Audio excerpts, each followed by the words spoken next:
All right, everybody. Welcome to the first and only premiere of Cafe Conspiracy. Having some technical issues with it, but we're here. That's what matters. The link is in the chat. Please make sure you subscribe to the channel. It showed up through the Cafe or True Crime Cafe link, and I'll have that fixed for the next time. But come on in, grab a seat. Today, guys, we're going to be delving into the missing U.S. scientists that went missing and discussing what's really going on with that situation, guys. So I hope you're here for it. This is the premiere show for Cafe Conspiracy. We'll see how it goes. Please make sure to hit the like button, share it out. The link is in the chat again. Make sure you subscribe to it. I hope you guys are here for it. That being said, make sure when you come through the door, you do hit the like I said. Share it out. Let everybody know what we got going on in here today. And let's get this show on the road. Here we go. Here we go. Here we go.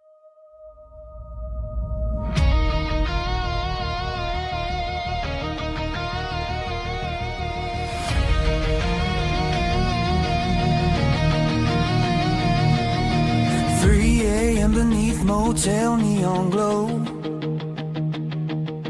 ice machine screaming like it's in on the show. Everybody's talking through a dead wire grin, selling little truths with the poison tucked in. Black sedans humming like a lullaby, tinted windows blink but they never cry. Files locked down in the desert heat, strange lights dancing over Groom Lake streets. Crying kites smiling while the footage shakes. One small step for one giant fake. Majestic 12 signing on a classified shelf, while Antarctica freezes over secrets in the snow. Room 306 with the curtains sewn, got 1,000 little secrets dialing my phone. You can call me dangerous, call me out my mind, but why is every leak confession buried out of sight? They're painting over evidence in red, white, and blue. If the shoe don't fit the story, why's it fitting you? Welcome to Cafe Conspiracy, where the laws connect the lines in between. Everybody laughing while the signals decay. Nothing to see here, that's what they say. From Dallas shadows to the neon sky, half the world sleeps while the questions multiply. If you never ask questions, you'll never disobey. Welcome to Cafe Conspiracy. Camera glitches on the penthouse floor, names in a black book nobody mentions anymore. And now in the redwoods where the kings play God, Illuminati bloodlines giving you the nod. Politicians smiling with the perfect teeth, while another headline disappears beneath. Punch-drunk headlines bleeding out fast. Yesterday's scandal already passed. Hard drives wipe with a velvet glove. Kiss the ring and call it tough love. Maybe I'm a problem, maybe that's the point. They'd rather call it madness than let the story split the joints. All the talking heads keep dancing like marionettes on cue. The strings become invisible when they're wrapped around you. Welcome to Cafe Conspiracy, where the truth is stripped of the cheap cliche. Everybody's scrolling while the towers sway. Just coincidence, that's what they say. So swallow every narrative, kneel and obey. If you never ask questions, you'll never break away. Welcome to Cafe Conspiracy.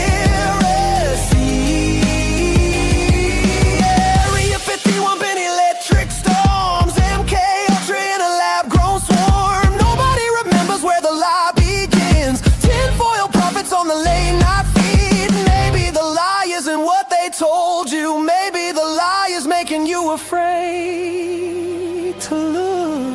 Redacted names in blacked out lines, power dressed in perfect ties. History cut to fit the frame. Different decades, same old game.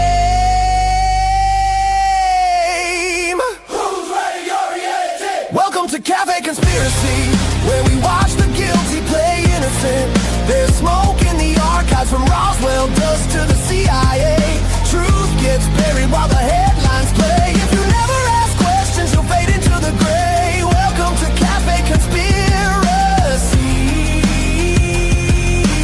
Pull up a chair and decide what's real. Decide what's real for yourself.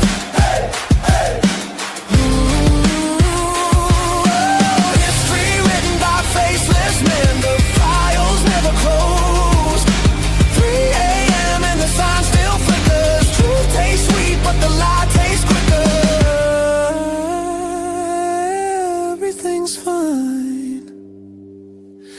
until you read between the lines.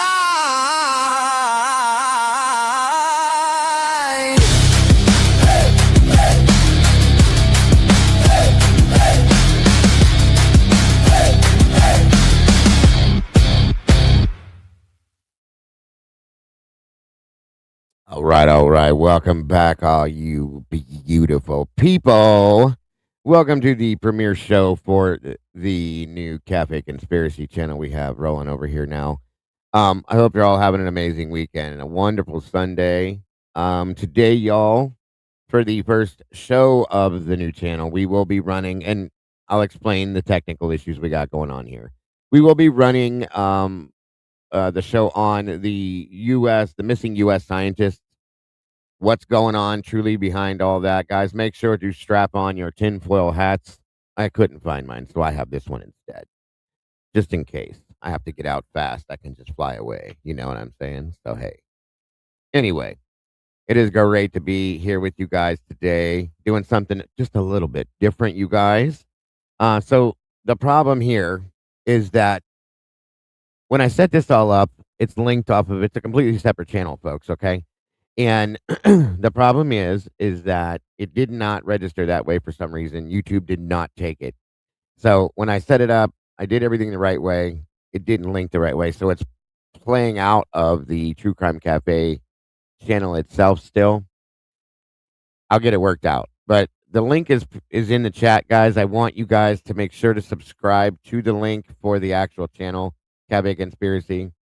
Please and thank you. We have 164 subscribers so far. Let's get as many as we can, guys, and let's make sure we get everything done the way we do on the other channel as well to get this into that algorithm. Please and thank you. Share it out. Do that.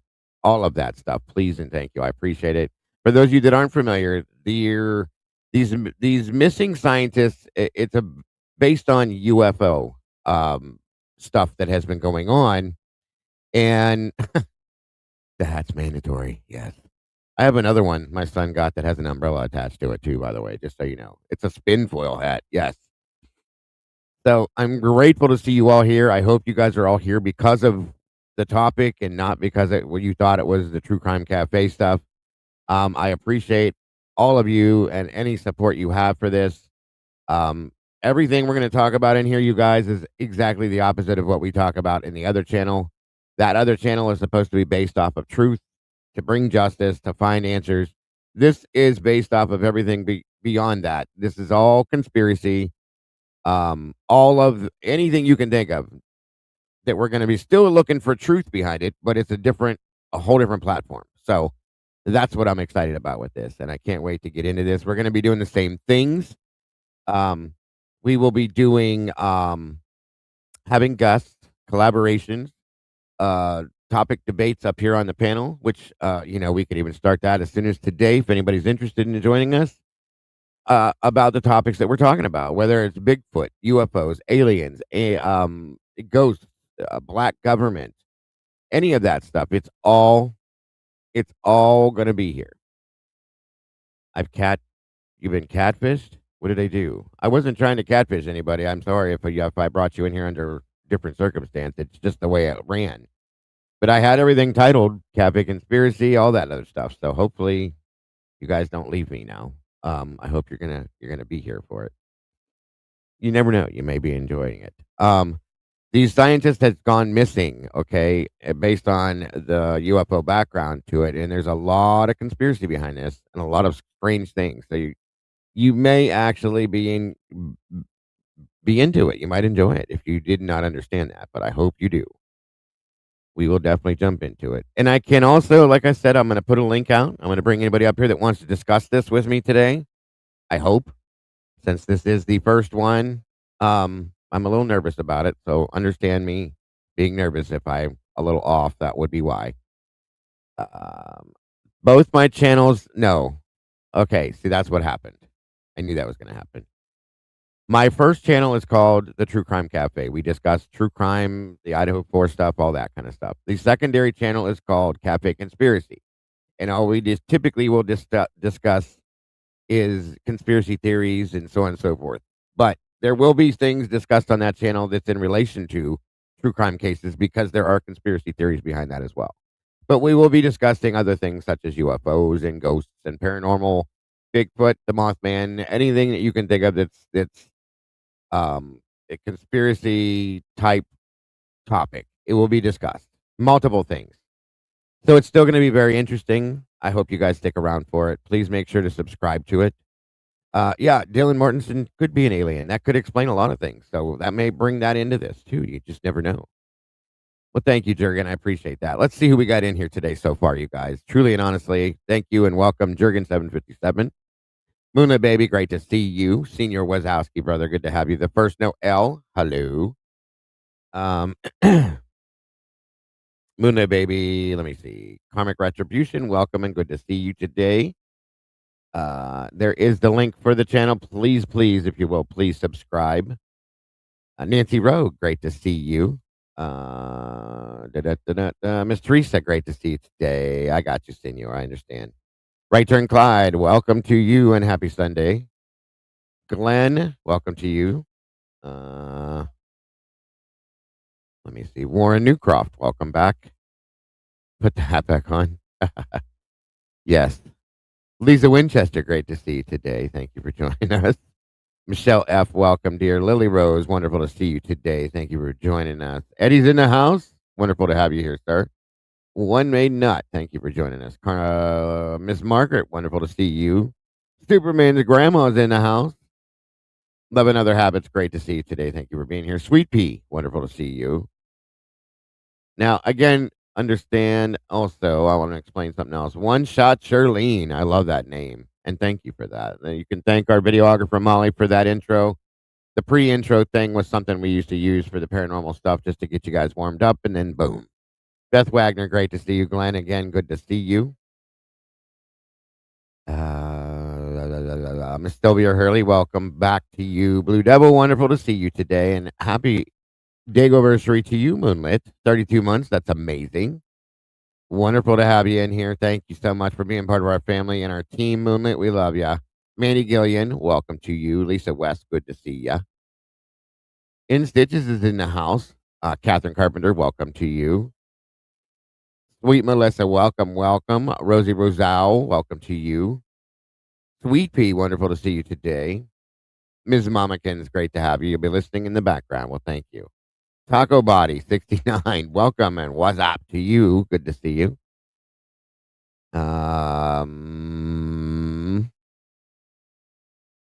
Miss Becca, Dale Harrison, welcome, welcome. Good to see you. Trish Crow, great to see you. Miss Trish has been here for 22 months. That's awesome. Happy day anniversary to you, Miss Trish, and thank you for being part of our family. We appreciate you. Welcome, Skilla. Good to see you. Good to have you here. Awesome, awesome. Croft, welcome to you. Proburger and Proud, wonderful to have you here. Michelle Reeder, welcome. Great to see you. I appreciate you. I appreciate you very much. All right, guys. Like I said, I'm a little nervous about this, so if I make some mistakes, please understand. Please, please. Doing my best. Michelle F. dropping first towards our goal, I believe. Nope, I'm sorry. That was the membership. Thank you so much, Michelle. Gifted to Ganja Mama 1012. Congrats. Welcome to you. Thank you so much for that, Michelle. Always, always appreciated. Very generous of you. Thank you. Thank you.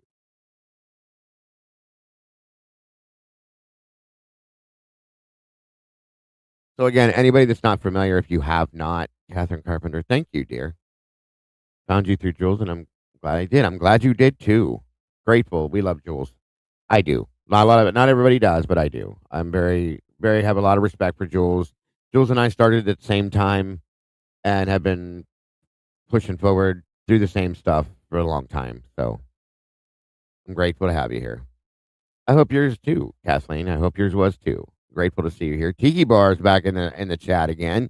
Wonderful to see Tiki here again. And again, you guys, my apologies if anybody came in here under the pretense that this was a true crime cafe show. It's not. It's listed as the Catholic Conspiracy Show. There was a big screw up technical issue with YouTube that they screwed up. They didn't link it the right way, and they blamed themselves. So it is what it is. We can be angry with them, but it is a Catholic Conspiracy Show. We're going to be talking about the missing United States scientists that worked for our government here that went missing based on a UFO background and why. And we're going to get into discussing that for those of you that aren't familiar with it. Absolutely. It's very interesting at the very least. Mad Dog 5000, good to see you. Right. And I appreciate you guys popping in here, even if it's not normally your forte. It's something you might be interested in. Michelle. Thank you, Michelle. There it is, dropping the first of our goals. Thank you so much, dear. You're an angel. We appreciate you very much. Sleuthers in the house. Good to see you, Sluther. Thank you to my moderators that are here. I do appreciate you all very much taking time out of your Sunday to join us for this. Color me intrigued. That's what I like to hear, Warren. I hope you are, and I hope that we can get some answers out of this today. It's the same type thing. Same type thing. Cruddy's in the house. Good to see you, Cruddy. Thank you guys so much for being here. All of you, Ro. Good to see you, dear. Looks like we got 98 peeps in the house. Please make sure to hit that like button so we can get this in its own algorithm and get it started. Angie B. Good to see you, Miss Angie. They're not in Area 51 or Roswell. That's true. That is true. That is true. I'm just going to give this just a couple more minutes to get this kicked off and started. Yes, there's scientists in other countries missing too, Miss Melissa's correct. That is correct, guys. There's a lot going on with this. There really, truly is. It looks like BK Untz or B Kuntz dropped some cheers. Thank you for that. Sending cheers to us as a gift. Those are those new things they're doing. Thank you so much for that, B Kuntz. God bless. Itty Bitty Poof's in the house. Good to see you, Itty. They didn't just misplace them somewhere with an expanse. Yes, that's a good point. Den J90, welcome. Thank you for joining us today. Appreciate you guys. All the new faces and stuff. I love seeing you. Thank you so much, guys. We have on the Conspiracy channel, we have 164 subscribers. I really need to grow that. So please, if you have not yet done it, the link is in the chat. It's weird the way this is set up today. Please make sure you subscribe to the channel. I really do appreciate that. Of course, if you want to. I'm not trying to tell you you have to, but I hope you do. Let me see if I can pin that one. Nope, I can't do it. It won't let me do this for some. YouTube is being screwy today. I don't know why. Thank you, Tandy. Let me try it over here. I might let me do it over on this side. 1 minute.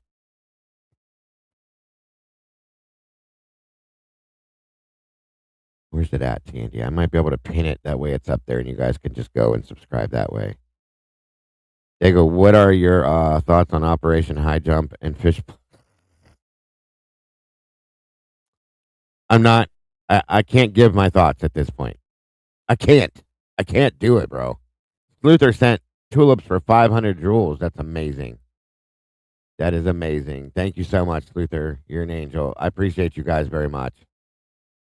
So very much for joining us today for this and for just being the beautiful people that you are. Why did Tandy's comment not show up on the YouTube side? Let me find it over here. Tandy, can you do that whole link drop thing again? And I want to see if it shows on the YouTube side. Please and thank you, ma'am.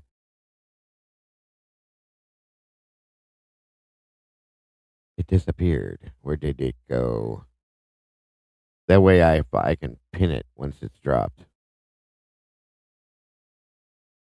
And again, welcome Ganja Mama to this, well, we're going to have to change the name of what we do over here on this side. High knees or high jump.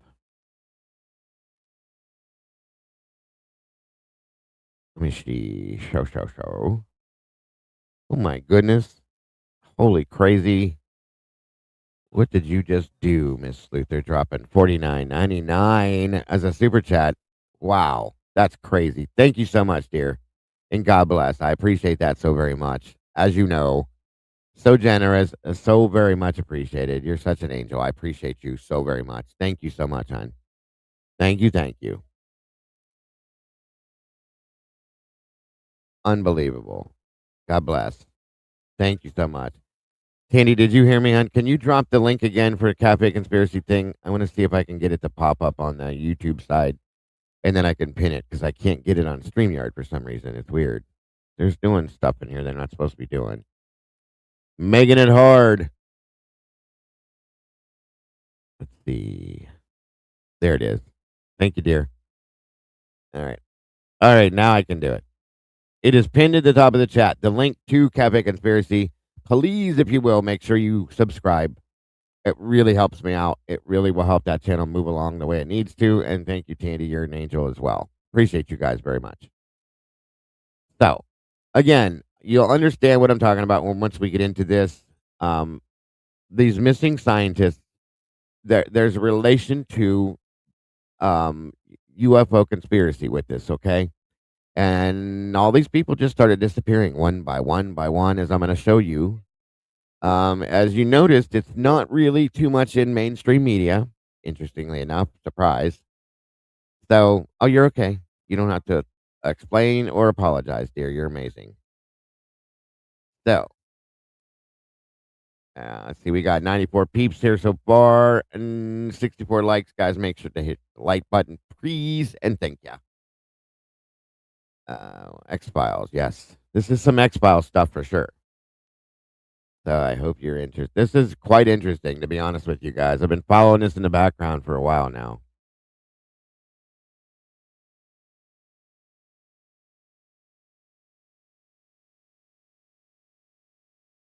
So where do you see what we got? I got some things to go through with this on with you guys. As soon as I find the first one, my first thing I'm going to start with here.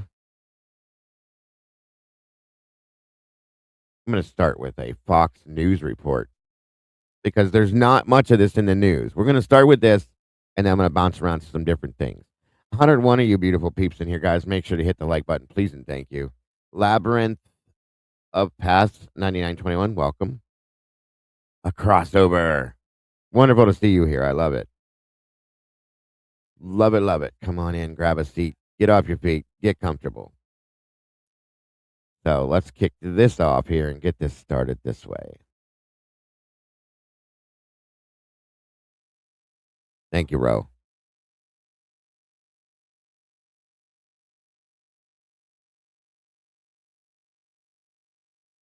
With us here at Live Now from Fox, turning our attention now to a story that we are following closely and it's making national headlines right now. The Trump administration has directed federal agencies to investigate whether a series of deaths and disappearances among scientists with high-level security clearances are linked.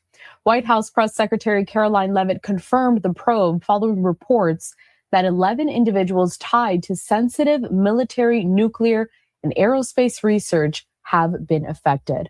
A lot to discuss. So joining us next onto the program is Randy Sutton. He is a retired Las Vegas police lieutenant and also founder of the Wounded Blue. Randy, good morning. Good morning. So, Randy, we were talking a little bit behind the scenes here. This story, quite fascinating. A lot of people are focused on this. I need to hear your thoughts, though. 11 scientists working on high-level research with high-level clearance. What sticks out to you now that you know that the White House is launching an official probe? You know, this is a really interesting situation. I don't believe we've seen this quite literally ever before. What began as some internet chatter has now developed into a full-blown investigation by some of the largest federal agencies in the country. We're talking about the FBI will be taking the lead, as it should. But other agencies will be involved. Department of Defense, there will be the Department of Energy, any federal agency that has lost someone or that someone has been connected to that has either been deceased. There are some that have been unsolved murders. Others have been tragic accidents that may or may not be accidents. And so they're going to be looking for any connection. And this is a big investigation. There's a lot of work to be done here, and will require a lot of resources. Now, without a shadow of a doubt, over the time period that we're talking about, people will die. That's the natural way of things, and we don't want to be paranoid here. But it is, as a law enforcement professional, we really don't believe in coincidences. So this is something that needs to be looked at, and that means a fresh set of eyes on all these investigations. Want to bring up a social media post courtesy of Fox News. It includes a map of the last known locations of all of those scientists. House Oversight Chair James Comer telling Fox also there's a high possibility that something sinister is taking place here. So, I mean, when we look at this map, and we're going to bring it up here full, Randy, and we see that this has taken place across the country, there's not really a central location here that would offer that, I guess, really secure link that is possibly what's being looked at here. As we follow this investigation, what sticks out to you possibly from the dates, the locations? Well, the randomness here is what really sticks out to me. And if you look at a large scale investigation, let's look at serial killers. How some serial killers literally have been able to go for decades without being discovered because of different locations. When you have different jurisdictions doing investigations, very often these investigations don't cross reference because these agencies aren't talking to each other. And in a situation like this, where you have multiple agencies in multiple locations all over the country, to put a pattern together is really, really challenging. So this is going to be a very challenging investigation for the FBI and these other agencies. When we also talk about the 11 scientists that we're discussing here, you mentioned something right off the top, which is that some of them are dead at this time, as some were killed. Others are missing. What's the purpose of linking missing person cases with also deceased cases? What are these initial, I guess, links that would have investigators say all of this needs to be looked at together instead of separately? Well, okay, when you're talking about investigations of this nature, victimology is critical. That is, when I say victimology, that means that the investigators will have to go through the backgrounds of every single one of these. When I say go through the backgrounds, I don't mean do a cursory background check. I mean they have to dive deep into the past of all of these individuals and try to determine, is there a link between them? Did they all work on one project together? What possible a connection could there be to all of these men and women? And that's going to be a critical component to this investigation. We were just showcasing there some of the photos of those scientists that are coming here into question. We had mentioned that they have a high security clearance, Randy. What does that mean initially? And also, when someone is issued a high security clearance, for example, what kind of security measures are taken, if any, to try to protect such individuals that know highly sensitive information? Well, in reality, unless they are in really, really super secret stuff, there is nothing to provide security for them. But many of these people, remember, they were no longer employed. They're retired people. So they would no longer be working actively. And of course, that throws another wrench into this investigation. Yeah, because if they're no longer working and they're retired, why are they missing? Were they worried that they were going to start talking about some things? Or did they start talking about some things? Or are these people involved in something that is very highly, you can't talk about, okay? Harry Potter's beard, Big Amish Media, welcome. Good to see you guys here. I'm going to go ahead and drop the link here in a minute and allow anybody that wants to join me to join me. Come on in, guys. Grab a seat, please. Interesting, though. That point right there is why I stopped it there. A lot of them are, I think almost all of them were either retired or no longer working in the field. That's the very interesting point. This just became your new favorite channel? Well, thank you. I appreciate that, senor. Carrie's Gold, great to see you. Thank you for being here. Miss Kim is in the house. Good to see you, Miss Kim. Typically unique. Thank you for being here. This is the premiere show for Cabot Conspiracy, guys. I hope you enjoy this. Please, I want all the input you can give me on this to let me know. So anyway, take that into account with what we're talking about here, that these people are basically retired people that are no longer working in the field, and then they disappear. That's kind of a scary thought if you think about it. Besides the geographical challenges, these are working for different agencies. I mean, it looks like what they really do have in common is their security clearances, but they need to look and see if there are any connections. And their security clearances, guys, and yes, Miss Mamikins, they have very, very high security clearances, folks. Very high. Between one or more of these men and women. And then to a fresh set of eyes will have to go on every single one of them. Remember, an investigation has already taken place here on each of these individuals, by local agencies, some by federal agencies, but all of these men and women who have security clearances, that means that major background investigations were done on them to begin with, and that didn't preclude them from continuing their work in the context that they were. So all of these men and women had clearances, and so their backgrounds have already been done in order to obtain those clearances, and they're updated. So they're going to be looking at all of the backgrounds of these men and women. The White House has promised a transparent investigation, with Press Secretary Leavitt noting that, quote, no stone will be left unturned. And Randy, because there is so much interest in this case, it could be assumed that a lot of people are going to want answers, and quickly. They're going to want to know each step of this. But realistically, with a case this large, how much would the public be able to learn as it continues? And also, what would investigators be willing to divulge to get the public's help, possibly? Well, they're not going to be divulging a lot of information to begin with. I can tell you that right now, nor should they. And as you said, this is a massive investigation. Look at the number of people involved. Look at the different locations. The resources that are going to have to be devoted to this are extremely challenging. They're going to have to choose which agencies are going to be playing the roles that they're going to be playing, which are going to be, leading the investigation. And then you have the politics of this as well. We have politicians involved, and they're going to request and maybe demand things be uncovered to the public that may be challenging for law enforcement to do. You can't conduct these investigations in a vacuum. But these investigators and the agencies have to weigh what the need is for the public need to know, and then balance that with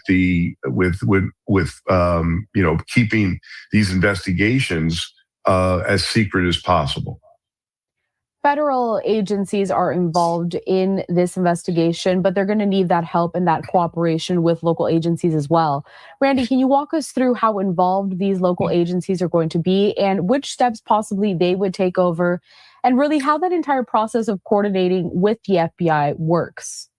Yeah, the coordination part is going to be the most challenging here. So each of these cases were probably investigated by local law enforcement first. When you look at for instance, the missing persons, that would be done by the local agency. But then other agencies may have been brought in as well.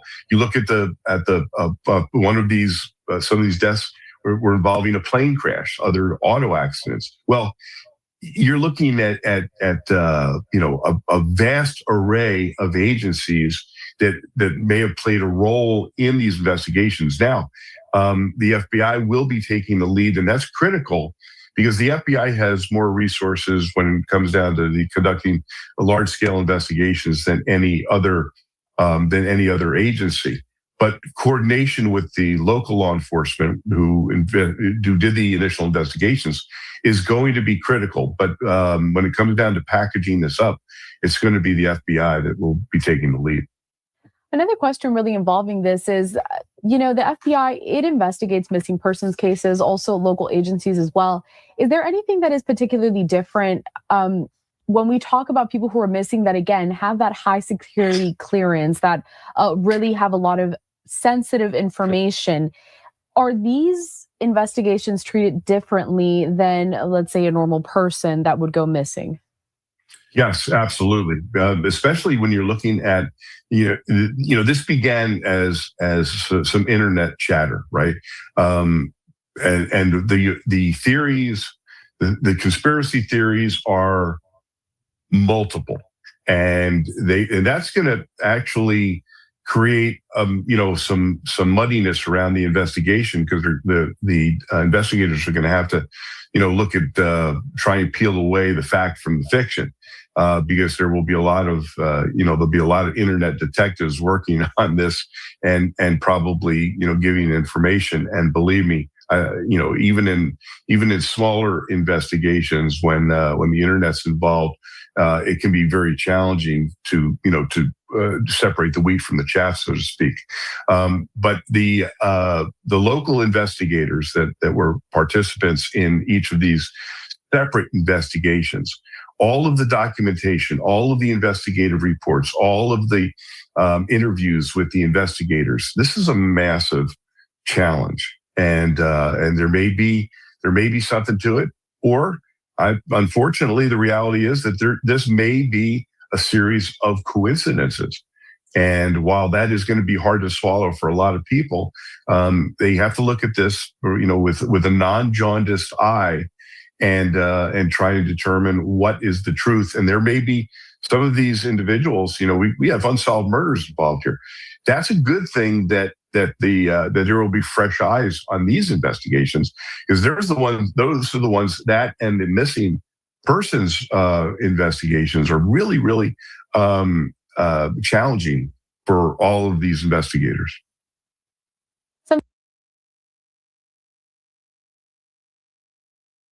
Thank you, Carrie's Gold. I appreciate that. Number 2 on our goal for the day so far. I hope you're not leaving us. This gets even more interesting, I promise you. Gen 7 in the house.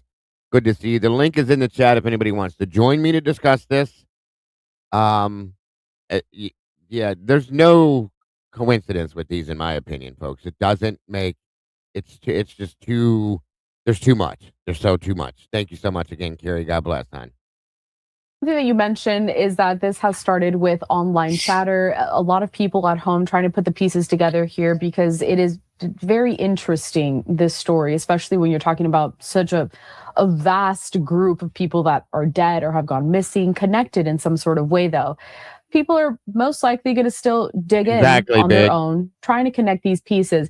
If they were to want to help investigators on this case, what would be your best advice to people that may think they have a tip or some kind of lead to push this along? Well, since the FBI is the major agency that's going to be doing these investigations, you would want to contact the FBI. There will probably be, in the not too distant future, a phone number that is being given out by investigators that request anyone that has information to contact a specific number or a specific website that will try and move these the people that want to participate or believe they have information to channel it through that. But I think that you're absolutely right when you say there's massive interest in this from all over, not just the United States, but all over the world, because this is such a fascinating case. Just putting up this map briefly here because, possibly anyone that has been in these areas during these specific time periods could have remembered something. Randy, as you mentioned, this is very fascinating, to say the least. This story, the investigation is ongoing. Federal authorities now involved here. Is there anything else that you would like to add? Right off the top, you had said that you don't think you've ever seen anything like this. So, something that you want our viewers to keep in mind as, again, we watch for these developments as this investigation progresses, and also just so we don't get lost in whatever kind of theories could be set out there, and really to keep us focused on what actually may have happened. Oh, this is going to be a challenge for the United States government because now that the president has weighed in, Comer's weighed in. I mean, everyone is involved in this: Congress, the Senate, every agency in the federal government. So trying to have a point of contact, if you will.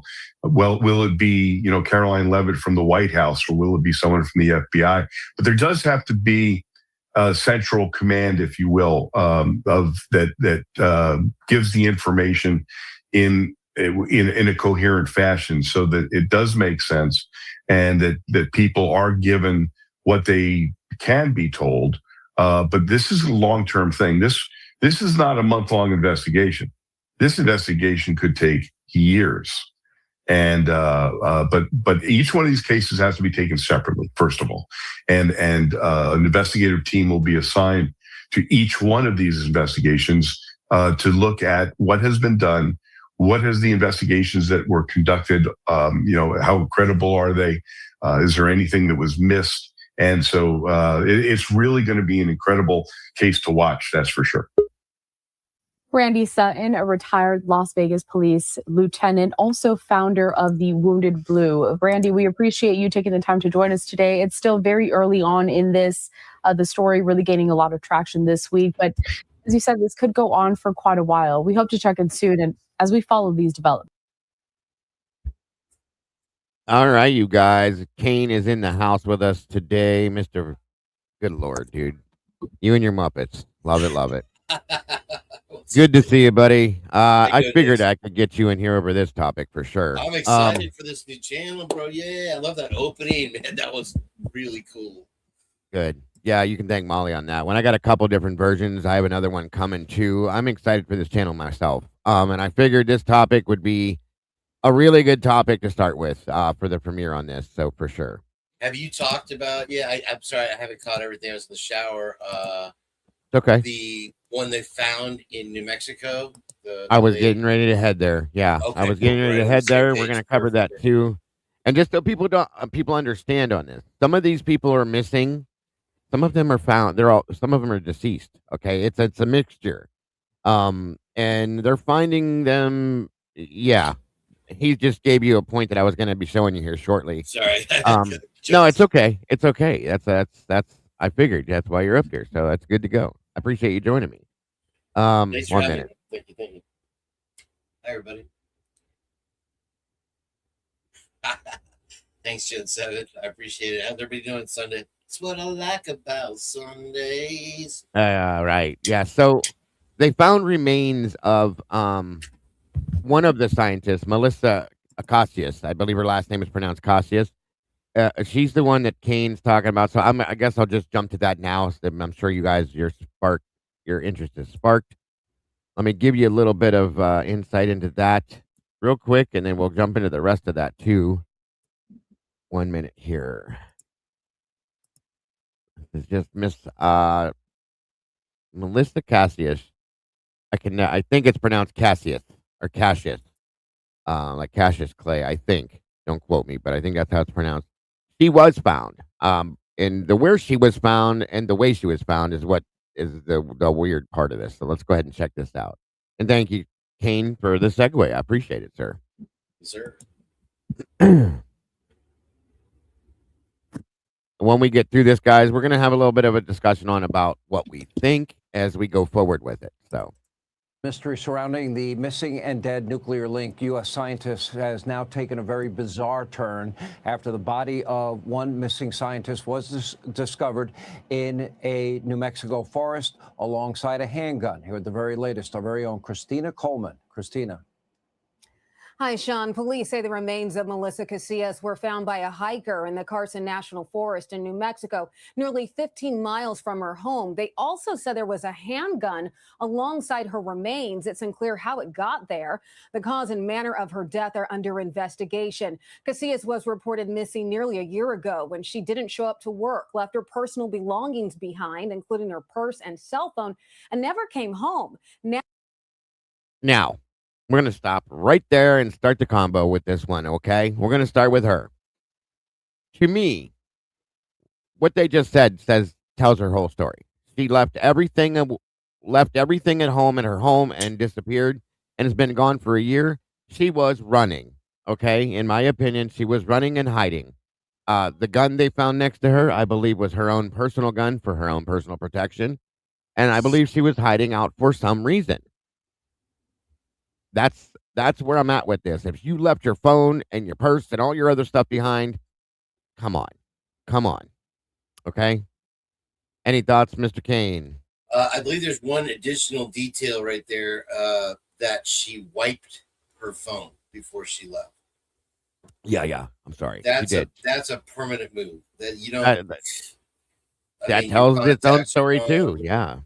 Yeah. She wiped her phone before she disappeared, folks. So, and she left it there. Okay. Very interesting, if you ask me. And these people had some high level security. Understand that the level of security they had was very high level. And she's been gone a year, folks, at this point. This video came out, just so you guys know, 5 days ago. Okay. June 2nd. A year. Nothing. Then they find her remains with a handgun laying next to it. Everything she owned, she had left behind, and she's in Mexico now. Now, if you tell me she's not hiding, I'm going to tell you you're a liar. There's people just don't do this. They don't just leave everything they own behind, run to another country, and carry a gun around, and then show up dead somewhere. That tells its own story, like I said, in my opinion. I don't like New Mexico. I hope there's no viewers out there that I'm insulting. I've been there. I get it. Once or twice, and there's just something weird about that state. And all the news you get out of there, it is very odd. Wacko. I don't get it. And so, weird stuff happens there all the time. Yes, I agree with you. Now, the other option for this woman, in my opinion, is that somebody made this look like a situation. Staging is real, folks. We know this, okay? Based on the things we've looked at in different cases, we know staging is real. Doug Gooch. Yeah. And so this was either staged or this is the reality of it right here, in my opinion. So, again, thank you all for joining us. I see SRB jumping in here. Mikey, please make sure you guys drop Kane B's. Which link do you want drop, brother? The Purge, or do you have another one? Just the Purge. Yeah, we did a psyop last night with Miss Potts. We had a rage quit, and we picked it up over at Scully's channel. And we tricked our high profile guests into doing a fantastic live with Stoner Podcast and also Double Jage from Operation GCD, and it turned out pretty good. I'd love to have JJ join me on one of my topics that I'm going to be covering over here, because I know he'd be interested in it for sure. For real? Yeah, he's got some. I have multiple things I know JJ'd be interested in, so yes. His opinion on this is that it's just a bunch of BS, and especially like the blue avian guy, the one who's on Ancient Aliens. He's like, he just likes to cover himself in poop. And do all kinds of weird stuff. And so that was just a weird situation, but he won't even discuss this topic with me. So I got it. Well, that's all good. That's all good. No problems with that. We have plenty of other topics I'm sure he'd be on that I'll be dealing with. So, Blue-Eyed Butterfly, congrats for winning the drawing over at Logan's. That's awesome. And it's great to have you here, Blue-Eyed. Thank you for joining us. I hope you enjoy your whatever it was that you won. I didn't know what the prizes were, but that is awesome. Congrats to you. I will put out there, Logan, did amazing job with the autopsy. Amazing. Oh, Logan did it. Yeah. I can't even speak high enough on that, dude. She did amazing. Absolutely amazing, and she gave everybody the ability to understand that so much more than what we could have without those photographs. I've been saying that for a long time, and now there it is. So I'm grateful to her, beyond grateful. It was a gift certificate. That's awesome. I hope you enjoy a blue-eyed. You deserve it. Thank you so much for being here. Uh, very much. Carl Ferguson, good to see you, brother. It's been a minute. Thank you for that, guys. Please, if you're coming in, please make sure to hit the like button.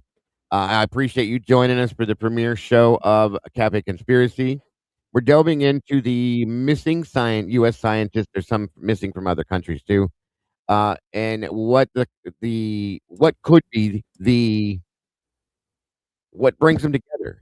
Is it a coincidence or is this something really going on? This woman here, again, I'm about to explain. They're about to explain. Was one of the missing scientists. Had been missing for a year. She left all her stuff at home. For those of you that just walked in, her phone, her keys, her purse, everything was found at her home, left there.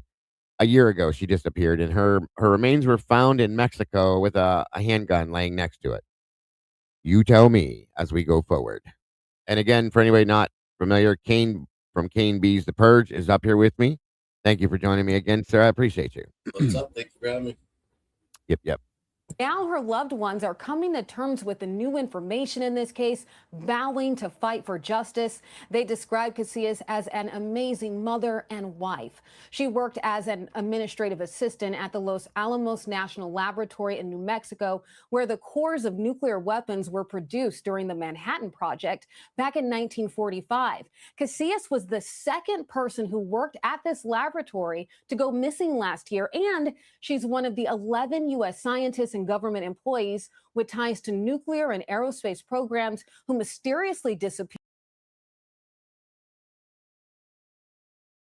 Turn it off. Turn it off. I want to say something. I had it. Just real quick. Go ahead with what you're going to say. I'm sorry. Go ahead. I wasn't going to say anything. I hit a button on accident. No, I'm glad you did right there. I picked up this couple, and he was a nuclear naval scientist. He was currently working, and I was, of course, the first thing I'm asking him about is the scientist kids, and he's like, yeah, no, it's real, because real quick, my opinion on it is the reason they're silencing them is because they have some type of information that they were all going to release about. Yep. Cold fusion and propulsion, some type of anti-gravity thing, right? Is that I've heard that same theory, and that it's believed that they were going to release something that is based on extraterrestrial technology that should not be out there, and that's why everybody disappeared. Because if you release information, or you show proof of a device that is created from what we would call extraterrestrial technology, well, folks, you're going to have to accept another theory then, okay? Which is that extraterrestrial people or beings or their technology is real for a reason, and I don't think that certain people were ready for that to come out, if that's the case.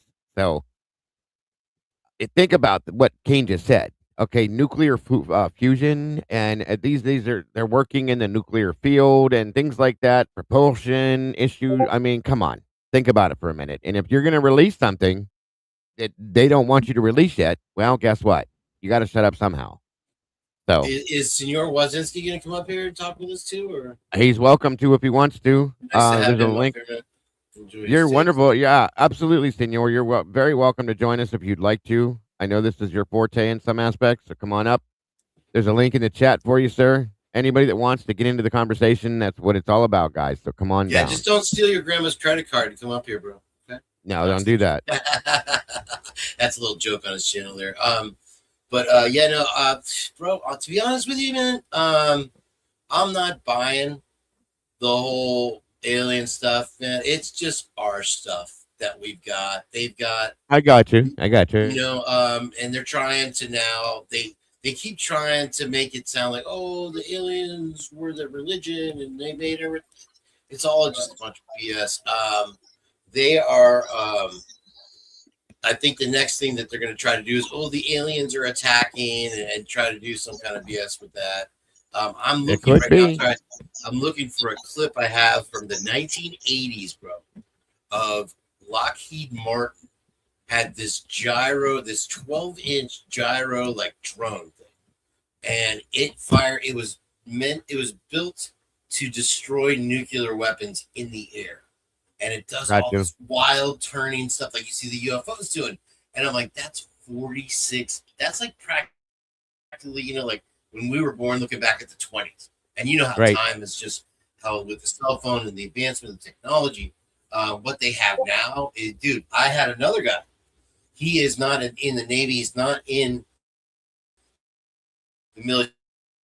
He doesn't know anything about the past stuff, but what they should is what he's to be doing.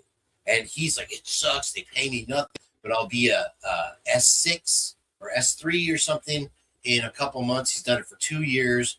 He's like, I only make $600 a week. It sucks, but I'm in the Bahamas.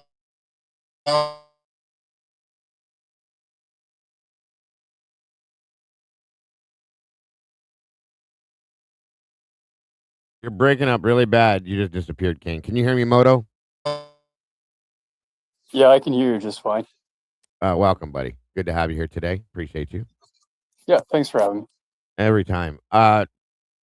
King, can you hear me? You're completely gone now, bud. Completely. Guy, probably he's like, I really can't go into all the details and stuff, but can you hear me, Kane?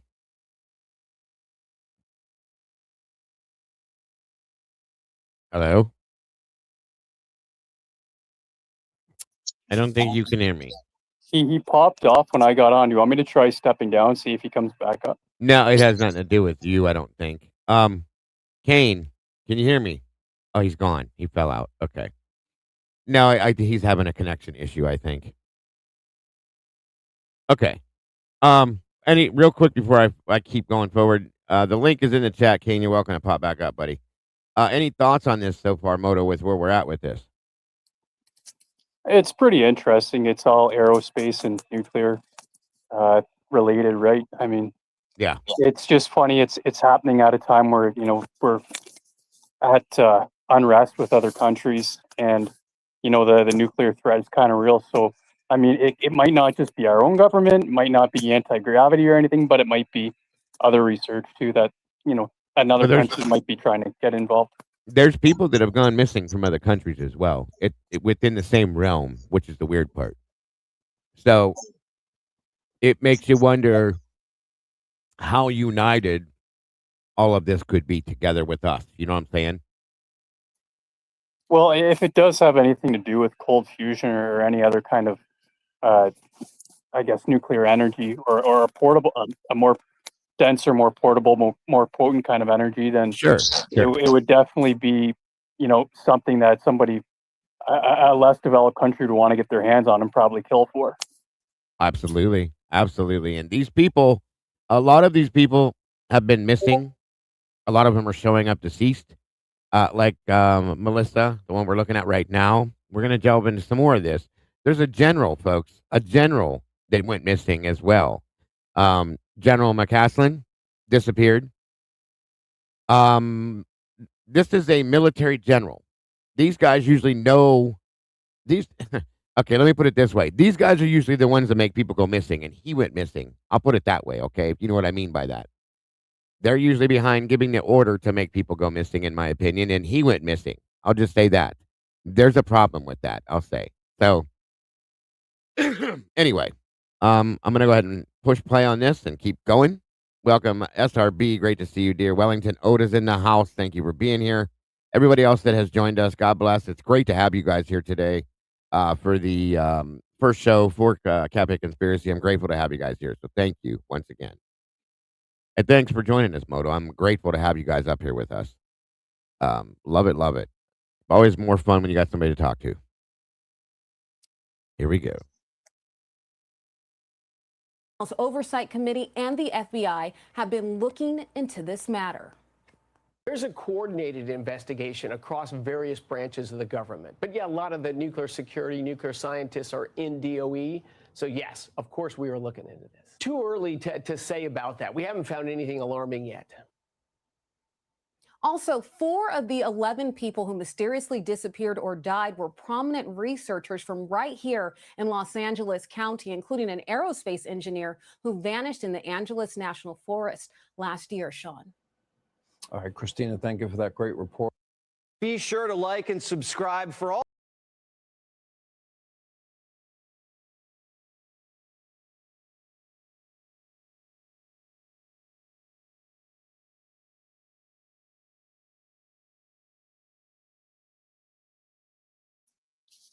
So what are your thoughts, Dago? What do you think it is? You think it's a government conspiracy? Do you think it's aliens? What do you got? Well, I definitely feel that there's a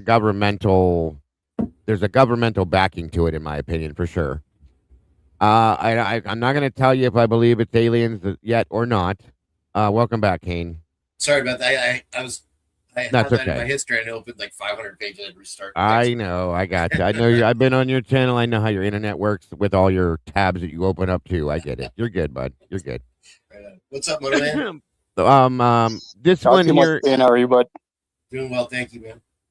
This is a little bit more about the Melissa Cassius situation. 1 second here. And then I have something else that was put out 5 days ago on her as well. Bianca, the beautiful Miss Bianca's in the house. Good to see you, Bianca. Thank you for being here, dear. All right, on we go. Let me give this to you guys here, and then I have to run to the little boys' room. I'll be right back before this gets too deep. Okay. Officials in New Mexico say the body of one of those missing national security insiders has been found by a hiker in Carson National Forest. The remains of 53-year-old Melissa Casillas were discovered 70 miles from where she was last seen a year ago, walking alone along a state highway with a backpack on. According to the New Mexico State Police, a handgun was found alongside Casillas' body. Her exact cause of death is still being investigated.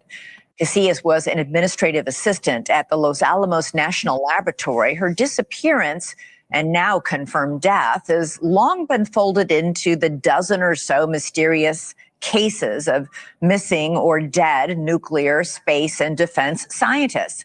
Some of the cases are pretty straightforward, though still tragic. Others are more bizarre, involving people who left their homes with little or no belongings, never to be seen again, like the high-profile case of retired General Neil McCasland. The FBI and Congress are now investigating, driven in part by speculation over whether a foreign rival military has been plotting to undermine America's national security. Again, many of these cases would seem to have mundane explanations, but Casillas's does have some concerning details. For one, her family says at least one of her cell phones was wiped clean with a factory reset, and it was left on the kitchen table in her home the day she left. What does this all mean? Joining us now is News Nation law and justice contributor and former FBI special agent Jennifer Coffinduffer. Jennifer, let's start with that phone. Why would somebody wipe and their phone and do a factory reset and leave it on the kitchen counter? Well, I find it all interesting that she actually had 2 phones, Elizabeth, and both phones were wiped. So just the fact that she had 2 phones, I found very interesting, and the fact she wiped them.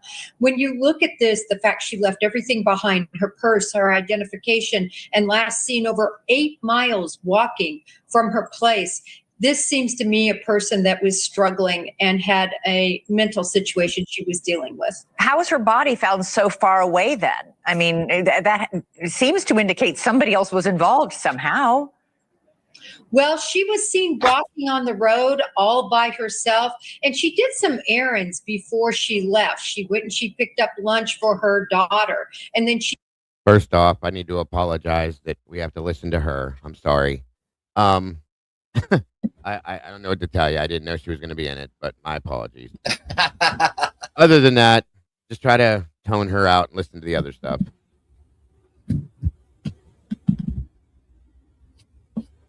She delivered that lunch at 1, and then shortly after 1, she texted her husband and said, listen, you're going to need to find a way home.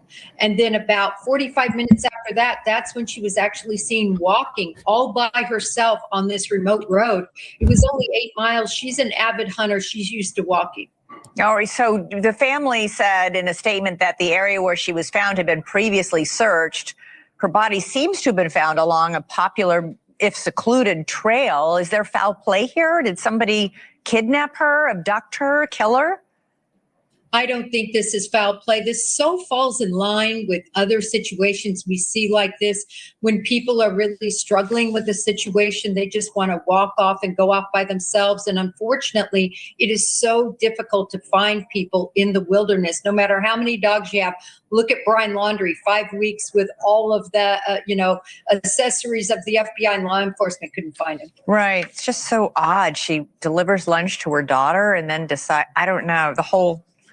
Sadly, I don't think, Jennifer, this is going to put to rest a lot of the theories and speculation out there just because it's so unsatisfying. Perhaps once we know a cause of death, we'll know more. Jennifer Coffin Deffer, always great to talk to you. Thank you so much. Thank you for watching. Subscribe. So, of course, Agent Hackenkoffer is going to make her put her point in there being, of course, it's not a conspiracy. It's this, it's that. Now, I will say the next thing that we have on this, this was just put out 5 days ago. This is about same Melissa Cassius. Okay. I don't either, Jenny. I don't blame you. I can't stand her. I never have liked her. I was blocked within 3 hours of being on Twitter with her. She don't like me either. So basically because I call her out on her stupidity. But this next thing displays, or not display, but it explains. I'll just let it speak for itself. And again, this is about Dr. Cassius. Is that Mel Brooks? Oh, it's Vinny. Another Muppet. Looks kind of like Mel Brooks, doesn't he? Casillas, 53, employee at Los Alamos National Laboratory. Okay? She was found dead in a New Mexico national forest, positively identified. A handgun was found near her remains. Sounds like a suicide. Here's the problem. Her daughter says she didn't own a gun. Okay, well, maybe she got it just for this, and not everybody knows everything about their parents. Her family says her body was found in an area that was already searched. Now, if that is true, that is problematic because it goes to the timeline. Some background. June 26, 2025. Melissa drives herself and her husband to work at a government-run nuclear research lab in New Mexico. She said she'd pick him up later that morning. Never came back. Instead, Melissa drove back home almost an hour away and told her teenage daughter that she'd forgotten her work badge, so she decided to work from home. Unusual. Later that morning, Melissa dropped lunch off for her daughter at work, but when her daughter got home a few hours later, her mom's car was there, but her mother wasn't.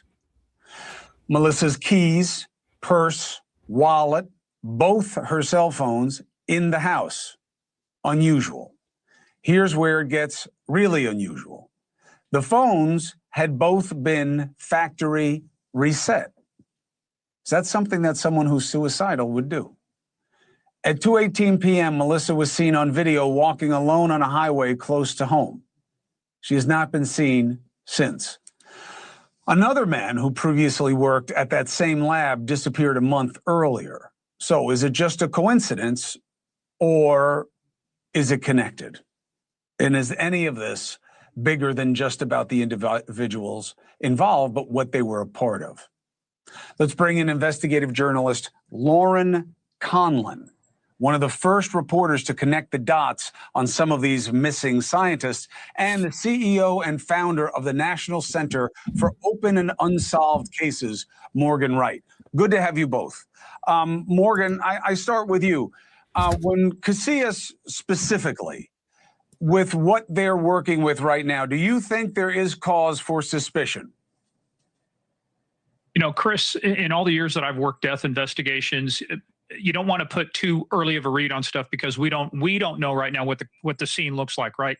There's only 5 manners of death, natural, suicide, homicide, accidental, undetermined.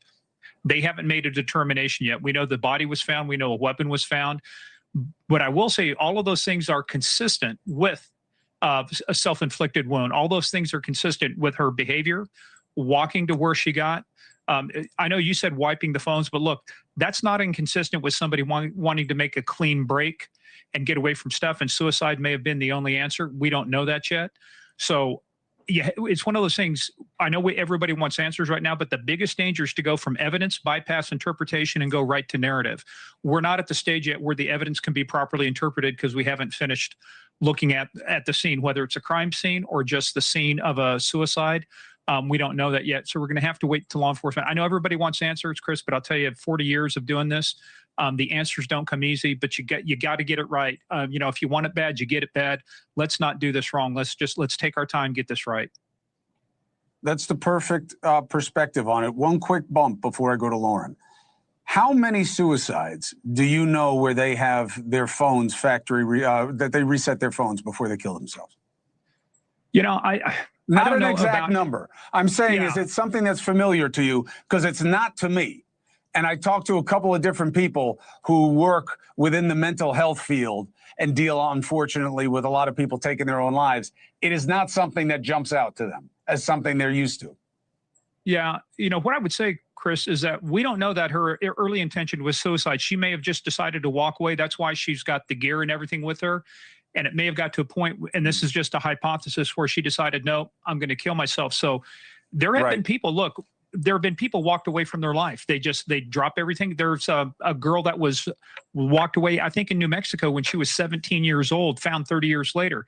She just completely cut ties, lived with an extended relative. So we're trying to rationalize an irrational action. We're trying to say, well, it should have looked like this. It doesn't. Is it inconsistent? No, but it's certainly not consistent with the conspiracy theory of 11 people that everybody at the same time. 5 of these folks walked away. These are no body cases right now, Chris. Gotcha. Lauren, you've done some good digging and some good asking on these stories, and we've been following along. So thank you for joining us tonight. What do you think deserves scrutiny? Well, I think what's extremely problematic, as you said, is that the family put out a statement saying, we searched this area before. This family has been searching for their loved one, Melissa Casillas, for a year. And she was... Exactly, JP. Walked away my ass. I don't believe that to save nothing. Sorry, I just don't. No way. If anything, they ran away and went into hiding for certain reasons. There's no way they just walked away from their lives. I'm sorry. Found I don't know where these people get these ideas from. What'd you say? I said, I don't know where they come up with these stories. Like, this is ridiculous. I know. People are all muppets, dude. It's ridiculous. This should show you right here. I mean, first of all, let's go with the mainstream narrative that they're pushing. Oh, these people are all just taking their own lives and blah, blah, blah, blah. Yeah, right. It's not they wipe their phone. And here's the thing. They left her with her weapon right next to her. Okay. No. Yeah, these people are all straight out of Central Casting. This is every Muppet that calls us what did Steve say the other day? The true crime fantastical sort of fanboys. That's what they us. With Vinny and whoever these 2 Muppets are that they have on the screen. And then you have Jennifer, whatever Sarge calls him. I won't say it on your show, but Acting Clapper. Yeah, he's got a little bit worse of a name for her than that. But yeah, he does. And literally they're bringing them out. Pew pew pew boom boom. Bring them out. Let's get all the Muppets on the stage and get this narrative out, which seems to be that no, you guys are crazy with these theories. Oh, the FBI is looking into it. It's the same FBI, bro. Real quick, while I'm here, I got to get to go to the store in about 20 minutes, so I want to stay with you. JJ pulled the rabbit out of the hat last night. And I know most of you guys are in the chat, just not to sidebar this at all. But as far as the WSU lawsuit, I know you guys are a lot of Idaho 4 folks, so you'll appreciate this. Is the payoff, the $400 million is the payoff for the families going along with the narrative, all this stuff. The only truthful thing I've heard so far is that Cuomo wanted to do a bump before he asked the next question. I heard the bump thing too. I was like, yeah, I can do a bump. Yep. Yep. I just Good wanted point. to throw that out there that JJ came up with that. I was like, this I podcast mean, has some great stuff. You don't even have to watch 11 hours of The Purge to get it. There you go for free. Yep. Believe me, there's many things you can think of that would match up to these things. I have no doubt. Welcome to Miss Kawanda. Thank you, Kawanda. Thank you for dropping that number 2 or 3 towards our goal for today in Cafe. And this, again, for those of you just jumping in, is the premiere show for Cafe Conspiracy, our secondary channel. It is great to have you all here with us today. I know it showed up under the True Crime Cafe. I'm working on fixing the issue, guys. My apologies. But I am grateful to have you here. The link for the channel should be in the chat. Please make sure to subscribe to the secondary channel. I appreciate that very much. All right, here we go. From the home. And not only that, the highway she was last seen on, 518, I mean, you can get to where she was from that highway. Now, one thing I do want to point out is that her husband, I saw a statement that he made on Facebook months ago, and I'll read part of it to you. He said, quote, in 2009, 2010, we faced the hardest times in our lives, but with you by my side, we made it through together. What we face this time is all fixable. I believe you have help, but for how long? That part sticks with me because there were also unconfirmed reports that Melissa may have gotten into a vehicle with an unknown person as well. And look, yes, she works at Los Alamos and she works literally in a classified laboratory. So I guess that could be concerning. But here's the thing. We don't know what type of clearances she had. We don't know what she had access to as an administrator. And, you know, until we know exactly. All of these people in question had very, very high clearance on every level, folks. So remember that. That's important. What she was working on, which room she was in, etc. It's really tough, I believe, to tie all of these together. However, New Mexico, I mean, can we agree that something is going on? And I did do some research, so, you know, Morgan, don't get mad at me. I know that a lot of people seem to go missing in New Mexico. I realize that. The stats are high. I don't exactly know why, but they are. So, you know, there's that as well. What does New Mexico have to do with it, Morgan, in terms of our understanding? Well, a couple things. Let's be clear about Melissa. If anything, DOE, Department of Energy, has separate clearances. They have Q clearances. They have L clearances. She was an administrative assistant. I was just on her LinkedIn page. Mm-hmm. It's still up. She was.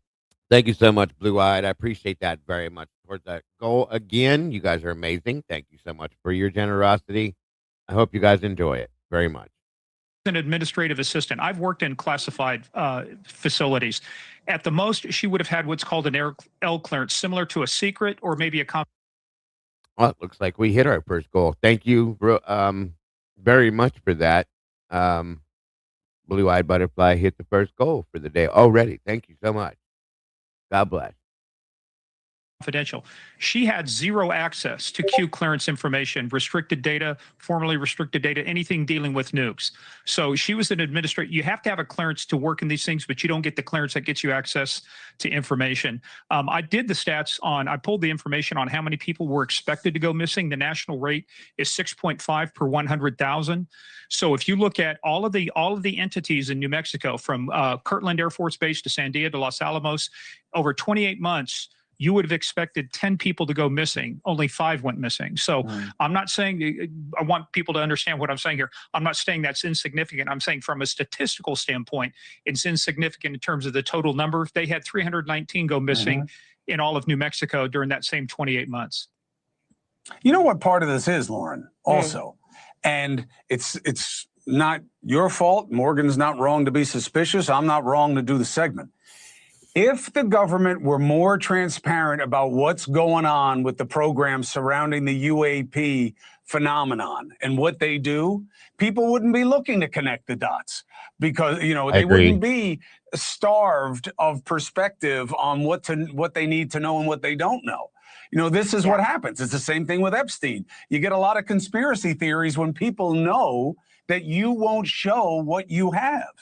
And I think that's part of this also. Do you? Well, I mean, listen, I am navigating through what I feel is clickbait, what I feel is not true. And look, I don't know if certain FBI agents are going on television and speaking to the media and saying, no, I've seen administrative personnel be targeted, for classified intelligence. I mean, it doesn't seem logical, but they're saying it. And look, I've also said that I do think that part of the, I am very interested in the UFO files. I am very happy that the White House and the president are taking steps to show the public more than we've seen before, but also, not to sound cliche, I've also said it's a distraction. And I know that the American people, we can handle more things at once. We can handle multiple news stories, multiple, it's just, it's troublesome at this point. And I go back to speaking to NASA JPL scientist Monica Reza. She's been missing since June of 2025. I spoke to her family. The White House and the FBI are supposed to be looking into these cases, and I'm sure they are, but Monica's family member told me that they haven't been contacted by anyone at the White House or the FBI. I don't know. I've been working, I'm sure Morgan has also. I've been working with the FBI or against them, depending on how you look at it, for almost 30 years. Right now, things are different there. And I don't know that they're looking at these cases. I don't know. They have a very, very limited aperture of case priority right now because it's so politically managed. I'm going to talk to you about that more when we meet later this week on the Crime Time podcast, Lauren, which I'm looking forward to having you on. Thank you very much. And Morgan Wright, it's always great to have you. Thank you for your perspective. Thank you for being the cool saucer under the hot cup of speculation. I know that's what they said about the Senate versus the House, but it works here too. Thank you, Lauren. We'll talk again on Cuomo Crime Time later this week, and we'll get into who's looking and who isn't looking. All right. Thank you very much. Thank you for watching. Good Lord. I was about to break the TV. I was going to rage quit. Craziness. I mean, that Morgan Muppet is so full of he's trying to baffle us with BS. With the, I aren't 10 missing. It's statistically, like, we're just a bunch of idiots. We're just I can agree. That's a great point, this Muppet. All the rejects that came from CNN went to News Nation. Yeah, a lot of them did. A lot of them did. Now I'm going to jump to, and I hate to say this, but William McCaslin was a general. And I'm not saying any one of these people are more important than the other, okay? Because they're all human beings. But I feel that when a general, a military general, like I said earlier, those guys are usually the one that gives the order. This is just a statement I'm making, okay? They're usually the one that gives the order. You need to deal with this situation. And he's gone, okay? That's the one that caught my attention. When he went missing, I went, wait a minute. The general was wild, but there was also one that really stood out to me was the colonel. Yeah. This guy, they show the picture of him. He's Dr. Straight-Laced, Dr. High-Cut, and they're trying to say that he passed away from too many party favors. And I'm just like, this dude never even he didn't do that kind of stuff, right? He doesn't know what cotton candy is, and here they're just trying to pass off. I mean, here's the thing about it, that are missing and passed away, like this girl right here. Their families have to go and put them in the ground and bury them, and that it's real deal. Yeah. And the government's not going to answer anything. They don't have to answer any family. They won't. They won't. They just hand them over a bunch of money and say, "Here, sorry," and move on. If that, they'll send a guy if they give them the money, sorry for your loss, and here's a check for $50. Thanks for service. The interesting thing with this guy, though, is this general was, as weird as it is, he ran. The Air Force has multiple different levels of what they deal with. Okay, military stuff. This one was running a very, I guess we call it a secret lab per se, and then he disappeared. And then there's another thing I'm going to show you about what he did right before he went missing. It's real interesting. I'll just put it that way. Frustration, speculation. Welcome. Good to see you. So let's check this one out here. And then again, at some point, we are going to get into a deeper conversation on this stuff. I just want to give you guys some of the basics to this to understand it before we get into the conversation. That way, you're not going in, and without any knowledge of it. So. This now retired FBI Special Agent Vince Pancope, Director of Investigation with Vince Pancope Consulting. Welcome to you and thank you. The longer time passes without any clarity as to whether or not these cases are in fact linked. Also, just so everybody knows, I want you guys to understand like the timetable for this. This one dropped 4 days ago. The last one we watched was 5 days. So this is all up to date, pretty close up to date stuff, guys. How do they actually get people that actually look like Muppets? Look at this guy. There's no proof that he was in the FBI or anything else. They just put him on another who was it that Lucy loved, the potato guy that was in all the prisons. Potato Head Larry or whatever. Oh God, that Larry. Yeah, that dude's a mess. They do look like Muppets. I agree with you. 100. They do. Larry definitely does. This guy reminds me of the Blue Bird from the Muppets. Pours into and fuels the conspiracy theories. Why is it taking so long for authorities to make the distinction? Well, this case in particular has probably more rabbit holes than an Alice in Wonderland convention. There are so many complicated issues, especially with this case of Melissa Cassius.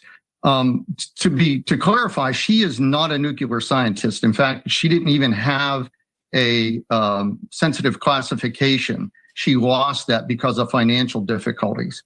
And I think that what we're going to find in this case is that there were some emotional issues due to financial problems, but I'm not ruling out that there isn't a dark side. And that dark side being that possibly a foreign intelligence service had been targeting her or her family because of financial difficulties. And perhaps that is what caused her to voluntarily disappear, which she did. Right. And then the fact that a gun was found near the body, we don't have a cause of death. And also the question as to why it took almost a year to locate her. How soon or how difficult will it be for investigators to provide some clarity around that? Well, it will be difficult depending on the forensic evaluation of how long the body was there and the state of decomposition. Listen, this is the high desert in New Mexico. So just for argument, let's say she has been missing nearly 11 months or a little bit over 11 months. If she perished at that time, we know that the state of decomposition would be great. And it'll make it a little bit more complicated for investigators and forensic pathologists to determine the cause of death, because for the most part, soft tissue would have been gone by now. But if it was a death by bullet, whether at her own hands or that of somebody else, there may be a good chance that we see that through the evaluation of the bones. Another case, Vince, that we're following closely is that of retired Air Force Major General William Neal McCaslin. This has gotten national attention. 68 years old when he went missing from his home in New Mexico in February. We also now have a 911 call that his wife made after his disappearance. Let's play that. My husband is missing. Okay. And it's been about 3 hours. And I have some indication that he must have planned not to be found. He's left his phone. He changed his clothes into I don't know what. I think he's on foot. All of our cars and bicycles are in the garage. Has he been diagnosed with any mental disorders or anything like that? Well, we've been seeing a doc for both physical and mental in terms of anxiety, short-term memory loss, lack of sleep. From an investigative standpoint, Vince, how do you tackle this? Oh, turn it off. Turn it off. How does that turn it off. That lady was straight reading right off a script, dude. That was nothing. Sounded like it. That you would say to a 911, wow, we've been to therapy and all the dooba-dooba-doobas. And it's like, ma'am, what my husband is missing. Find my husband. Here's the thing. Wrap this up around your brain hole. Earlier, when Coffin Dagger was yarning her Muppet BS, they were saying, oh, she was lost for a year in the wilderness. Take a look at that picture that was just up on the screen in New Mexico. It's flatland, hilly brush. It's desert. They're making it sound like she was over there in Germany in the Black Forest. Yeah, she went missing behind a forest of cactuses. Right. Yeah, the ice plant. You know, she's like, oh, she was wrapped up in there. You know, and I mean, it's. I'm glad that you pointed it out because I want you to hear this again. Okay, just real quick, because something that was said at the very beginning is where you catch it. Okay, hold on 1 second. From an investigative standpoint, Vince, how do you tackle this particular case and how does that call influence the disappearance? Well, once again, you know, the family of sleep, loss of physical and doc for we've been diagnosed with any of our cars and Bondi's left his phone 3 hours after his disappearance. Okay, listen to this real quick. From the very beginning, listen to what she said. Let's play that. My husband is missing. Okay. And it's been about 3 hours, and I have some indication that he must have planned not to be found. He's left his phone. He changed his clothes into I don't know what. I think he's on foot. All of our cars and bicycles are in the garage. Has he been diagnosed with any mental disorders or anything like that? Well, we've been seeing a doc for both physical and mental in terms of anxiety, short-term memory loss, lack of sleep.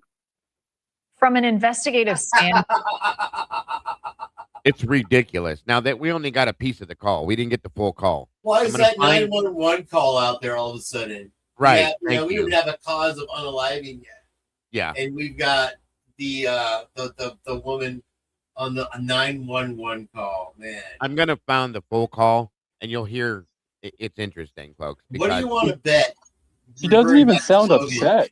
She's not upset. No, yeah. Again, no emotional. Like it's exactly. Exactly. That's fucked. 100%. That was the calmest 911 call I've ever heard in my life. It was like they were talking about having tea on Thursday. Let me tell you about my grandchildren and the therapy that we were going to do. And I mean, it's literally like she waits for the trigger question, has to find the paragraph, and then start reading from it right off the script, dude. It's only been 3 hours that he's not missed. Okay, that tells me she was supposed to do that. Okay, because it's been 3 hours, and I think he was meant to not be found. What are you talking about, ma'am?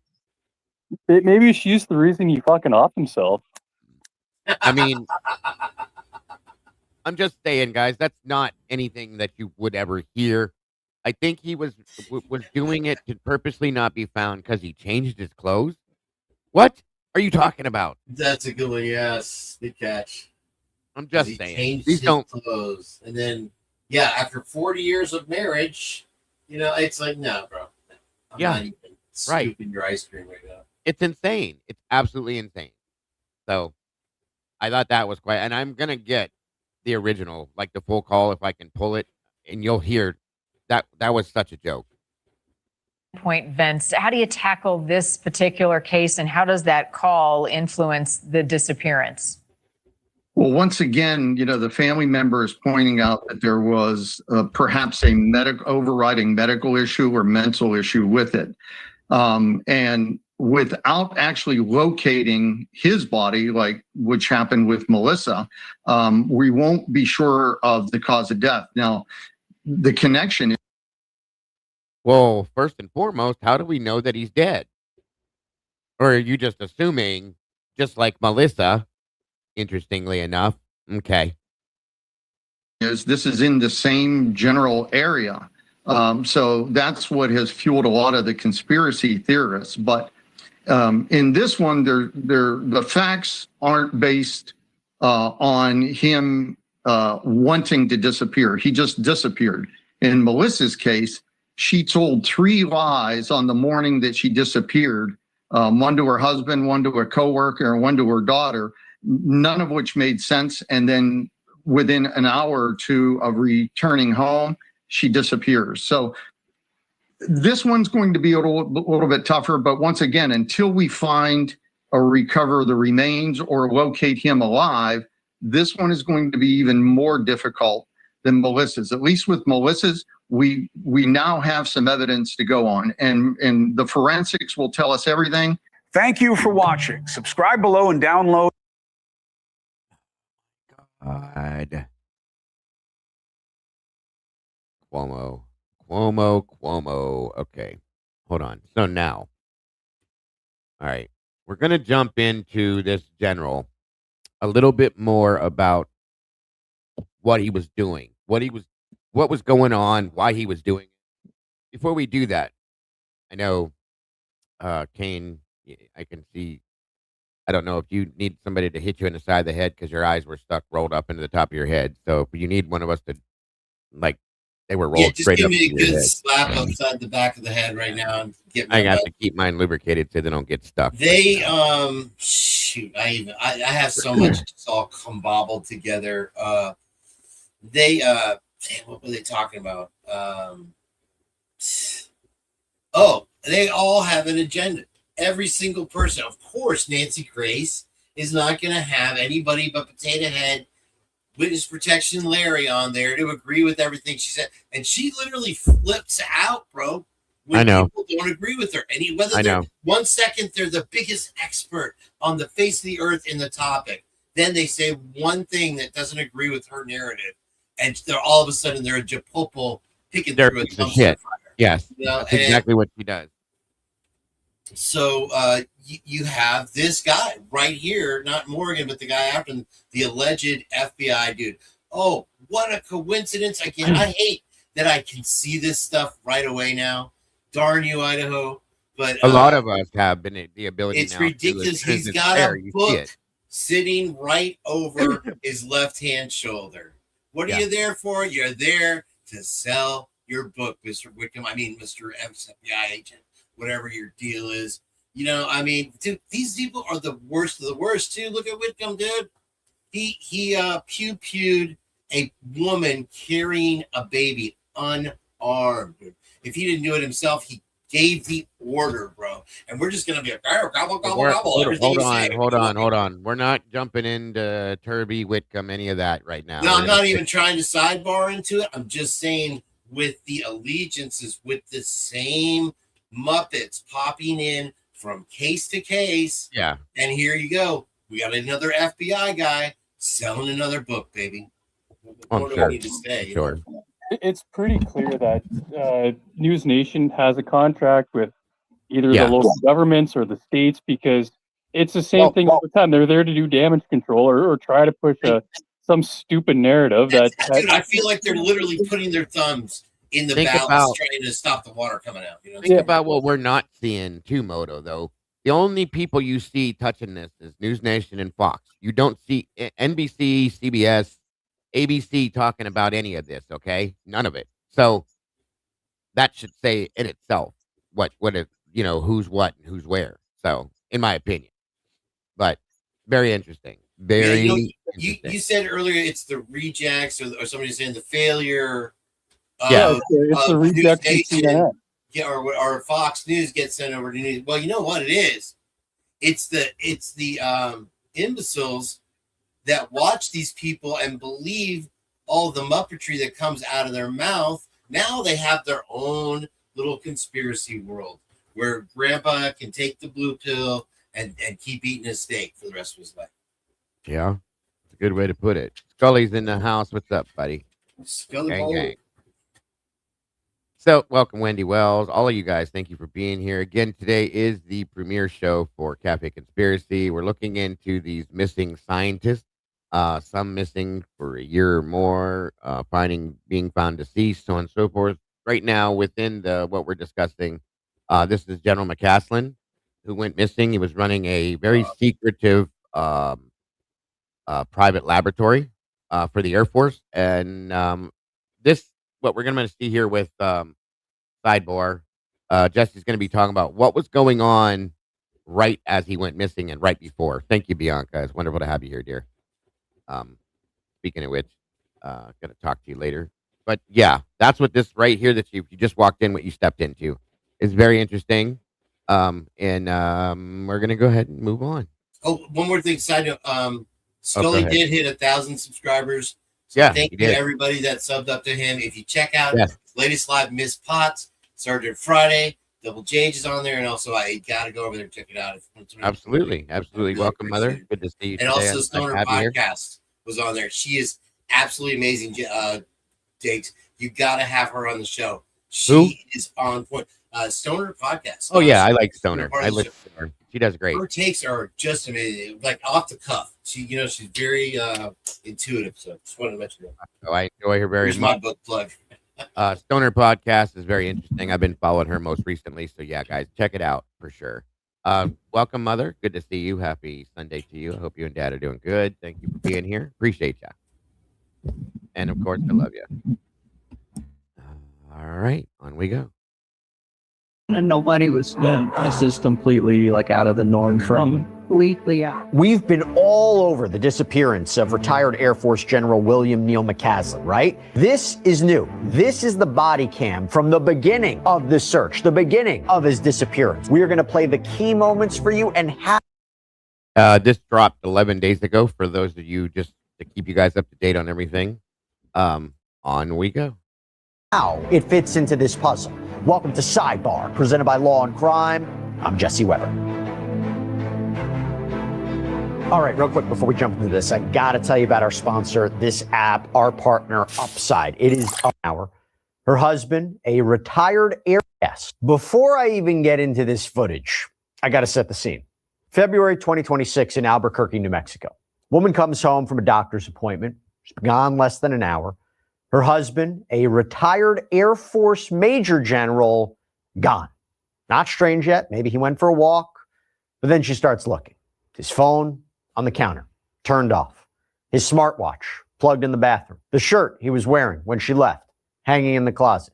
He changed into something else. She doesn't know what. And her husband, this is William McCaslin, a retired Air Force Major General who used to run the research lab at Wright-Patterson Air Force Base. That's who we're talking about. The same base that conspiracy theorists have claimed for decades stored debris from Roswell. You probably heard the theories. Just a little bit of a heads up. That's here in Ohio. Wright-Patterson supposedly, quote unquote, if you follow things like this, Wright-Patterson is where everything from Area 51 got transferred to. This is what they claim. If you're in that, that world, believe it, don't believe it, it's up to you. But yeah, Wright-Patterson is a big deal. It has been for a long time. I know a couple people that live close to that are part of this community that have seen things around that area. It just that you ask questions about. I'll put it that way. So he retired. Here, once again, somebody else that's retired that's involved in this mystery of all these people that have disappeared or been found dead is another retired person. But he was in charge of this laboratory and retired from it. And still, so you got to think deeper and wonder if they're retired, they shouldn't be a threat anymore. Or are they? There's the question, okay? Is it because they're retired that they became a threat if they are? Because the way that they're putting this out there is that these people just decided to walk away from their lives. Are you kidding me? Yeah, okay. What they're putting out there is that, that literally everything that's been released is fact. Wright-Patterson since 47 had the little green men. And up, they're restoring it. And now what they say is these scientists have all gone mad, or it's some Iranian conspiracy. Where have we heard that before? Right. Trump, Absolutely. So just a little bit of a backstory and some understanding so you guys can have a little bit more of a grasp on this. I hope it helps. Yeah, that's a good point. That's a good point. They also may have been told to disappear. The curiosity comes from the 911 call from his wife is what killed me, but UFOs, government secrets, but right now we have something that cuts through all of that. Brand new body cam footage from the deputies who responded to his disappearance. He has a very classified security clearance. He was the head of Air Force Reserve Law, to the point the man's hands are the UFO documents that are fixed to be released. He's in that in-depth, so he has a very high security clearance. And if you remember, William Neal McCaslin is 68 years old. And as I said, retired Major General, United States Air Force. This isn't some random guy who wandered off. This is someone who spent 34 years working on some of the most sensitive technology the military has. Astronautical engineering, space acquisition, the National Reconnaissance Office, the spy satellite people. And eventually, he took command of the Air Force Research Laboratory at Wright-Patterson Air Force Base in Ohio. That's the same lab that for decades, conspiracy theorists have claimed stored debris from Roswell. The Air Force has never confirmed that. But conspiracies aside, here's what we actually know about this situation. February 27th, Thursday morning, according to the Bernalillo County Sheriff's Office, around 10 a.m., a repairman shows up at McCaslin's home on Quail Run Court in Albuquerque. Scheduled appointment, goes inside, interacts with McCaslin. That's confirmed. And about an hour later at 11:10 a.m., his wife, Susan, leaves for a doctor's appointment. She gets back just after noon, 12. Now, let me point one more thing out as a question to you guys. Do you notice this man worked for Wright-Patterson Air Force Base here in Ohio for years, and he worked in that high clearance area, but conveniently retires, and guess where he retires to? Albuquerque, New Mexico. Okay. What a popular That's all I'm place. going to say. Hey, listen, one thing I will say one good thing about New Mexico. I like the adobe houses. Not to interrupt. No, it's good Here's for the other storms. thing there. All of a sudden, we got this 911 call from his wife. Okay. So he had, let's say a 40-year career in the military. Right. Probably never told her anything that other than your pancakes are great, get in the kitchen and make me some back. But now, all of a sudden, she's got a list of all his, for the 911 call, for the is his security clearance level going to help the 911 operator help the police find his body? Nope. We're just, and it's like ditto, right off the same script. Yep. They just rearranged the letters. Very good point. But I just thought it was interesting that I'm sure he lived in Dayton, okay, in Ohio for years because he worked there. And they retire and they automatically retire to Albuquerque. You could go anywhere you want in the world. You go there. That's all I'm saying. Before he's gone. And at first glance, maybe he stepped out for a walk. He's an avid outdoorsman, hiking, biking, skiing, knew those Sandia foothills cold. But then she starts looking around. His phone is still on the counter. His prescription glasses are sitting there. His smartwatch is abandoned. And his clothes, she knew what he was wearing when she left. She finds those clothes later in the closet. So he apparently changed into something else, something she can't identify. So she calls 911. And right away, she says something that stops you cold. Yeah, this is April. How may I help you? Hi, April. My name is Susan Wilkerson. Right there. Okay?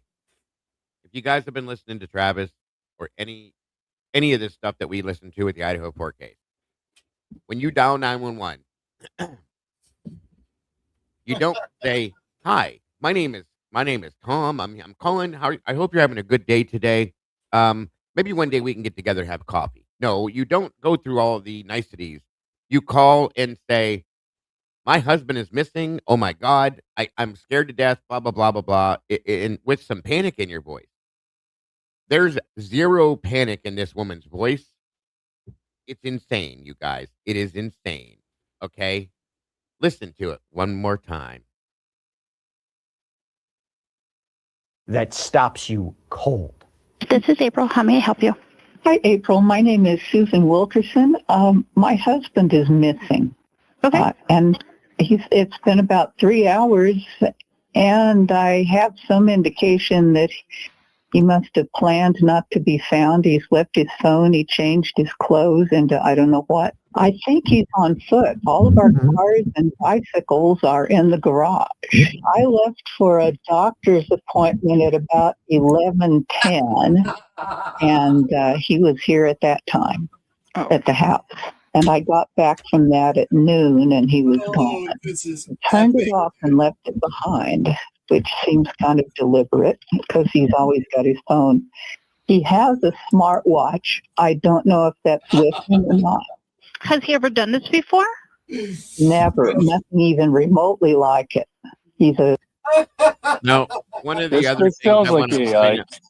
What's that, bud? This sounds like AI for sure. Yeah. One of the other things I want It's AI. and the other thing I want to point out too is that just like Dr. Melissa that went missing, the phone was left behind, this and that, everything else. It's in the same order of things, folks. It's all the same stuff. So, welcome, Blackhawk. Good to see you. I'm friends with Bill Thompson. Welcome to you, Miss Q. Blackhawk Magnum is in here. Yes. Yes. Dr. Lee. Watch yourself. 1111. Good to see you. I know.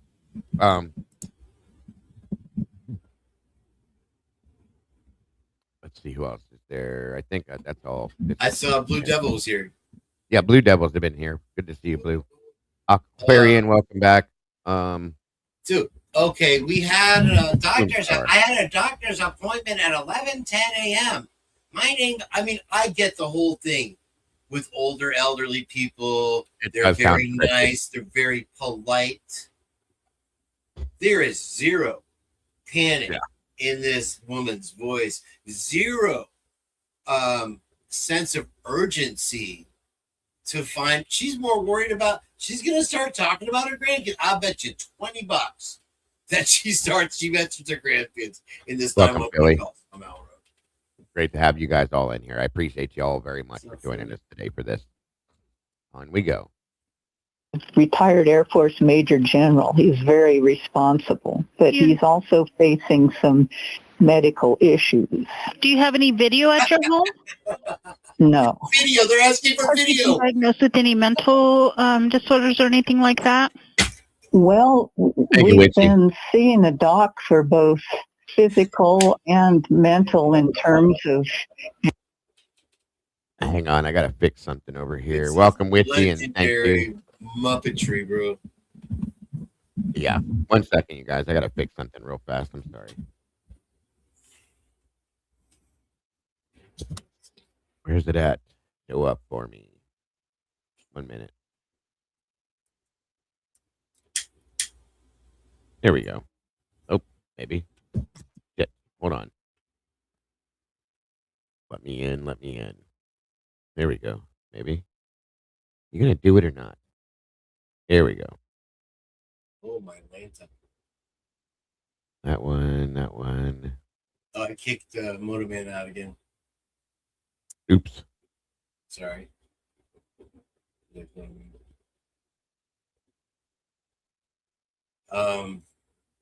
Yeah, no, dude. I mean, this one is straight reading off the script.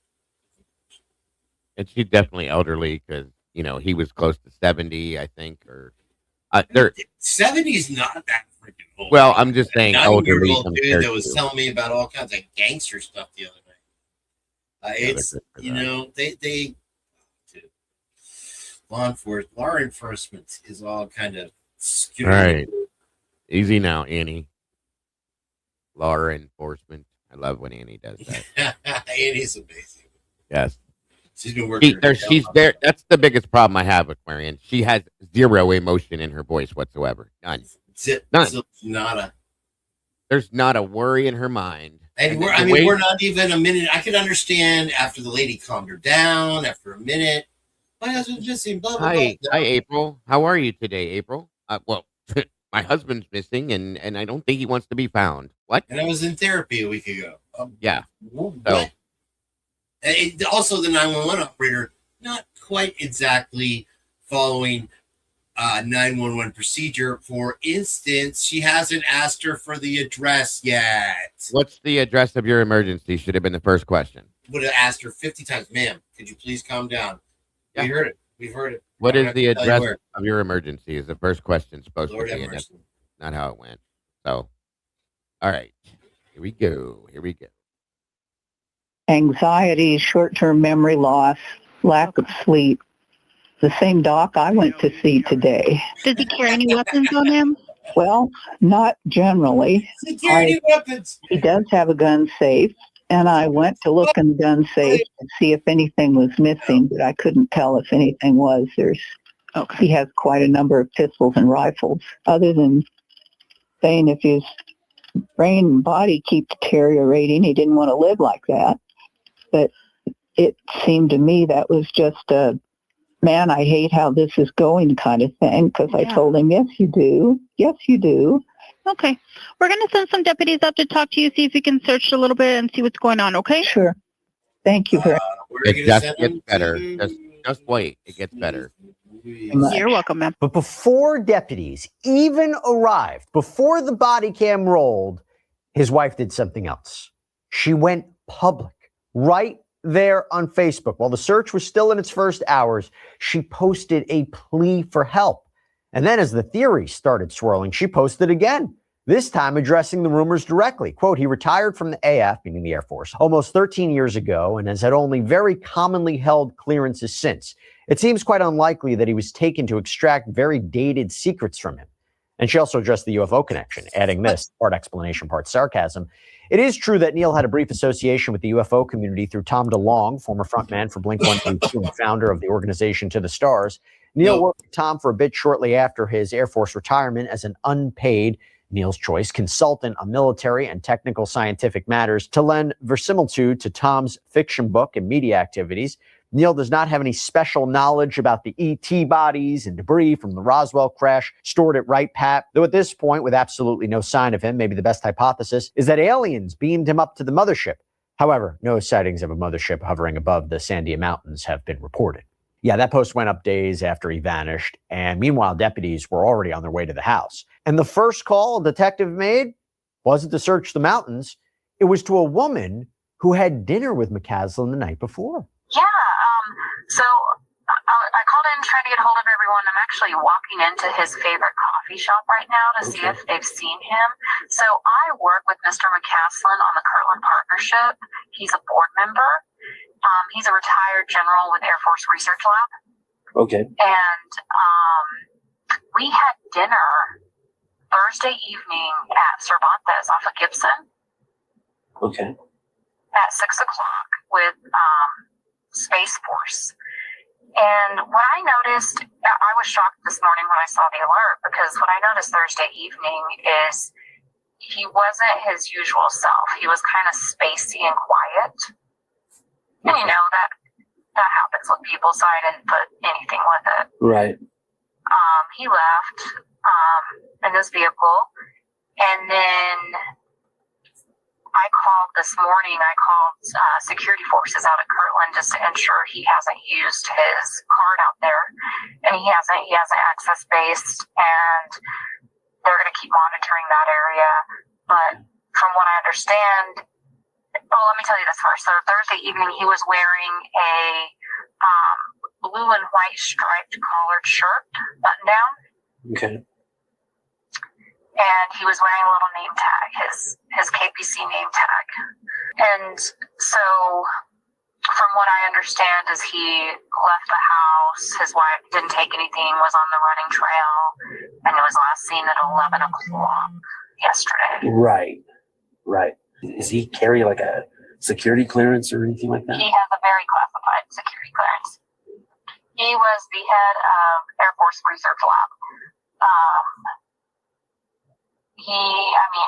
To the point, the man's names are in the UFO documents that are fixed to be released. Okay. He's in that in-depth, so he has a very high security clearance. Now, back at the house, a deputy is talking with McCaslin's wife, and she's starting to piece together a timeline. I wish we knew. I mean, the the doctor has given him referrals to a neurologist, to a gastroenterologist, a psychologist, but those were just earlier this week. So what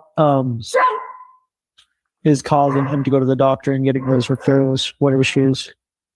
In addition to some physiological changes within the constituents, like his internal temperature regulation mechanism has gotten haywire. He's all the time.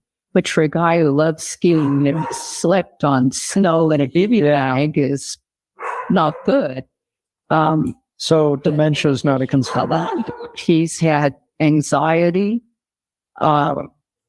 He's had brain, I guess you call it fog, short-term memory loss, certainly. He's resigned from a board he was on back in Washington because he said he just couldn't keep up with what he was doing. Then the deputy asks about weapons. Do you have any weapons that you guys keep in the home? Yes. Brad has quite a few rifles and handguns that are in a gun stock. Would you know if any of them were missing? Well, I kept the gun safe. The first thing I noticed was, I had to get the key to even open it, but it was unlocked, but it was shut. But I looked inside and I couldn't tell. There's nothing obvious about what might be missing because I don't keep track of it. So a lot of them are kind of, yeah, kind of historic pieces. But he has functional guns. Then the detective on scene starts asking about where he might have gone. Is there anywhere he know to go? Like, does he clear places to like eat or go? Really going to? Well, I drove around. We have a friend about 2 miles away, and I drove to her house and knocked on the door. We have a key to her house. The key is here. Sorry, hold on.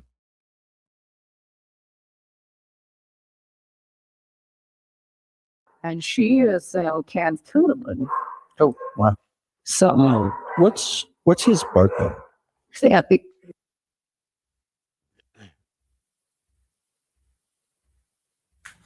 He's 68. Now, does he have a New Mexico ID? If I ran him, would he come back with that from here? From what? New Mexico driver's license? Oh, yeah. Let's see. And so, is there any like trails that he frequents? Like, well, I drove up into Elena Gallegos. I drove around our neighborhood. His house. I mean, yeah, maybe he hiked up Lalu, so it's going to take the tram back. But that's odd that he would have left it running his watch. Then this is completely like out of the norm for him. Completely out of him. And then his wife brings up something that she mentioned on the 911 call. But here she adds more detail. The trip that he was supposed to take, the friends, and what he was worried about. I mean, you'll see it all over the house preparations. He was going to a backcountry ski hut next week with 17 friends. Sweet. Wow. A ski into kind of place. So there's food and gear and there's all kind of things out that he was setting aside for that. But he was worried that his physiology was going to let him down on this trip. Then questions turn to, how is McCaslin feeling? Have you noticed just like his mentation? Has that been different? Was it different today? Today, he had taken a drug that the doctor prescribed last night that was supposed to help his sleep. With weight gain, he's lost about 20 pounds for no reason, and with anxiety. And today he woke up and said, well, I got better sleep, but it's like after effects of a bad hangover. I'm just foggy. I can't get any motivation to do anything. And like I said, he was very clingy. He wanted me right beside him. My husband has been having some mental issues, physical, mental. He's very, very active physically and has always had a very sharp mind, retired major general from PhD from MIT. Oh, wow. And he's been feeling brain fog. Please have a seat.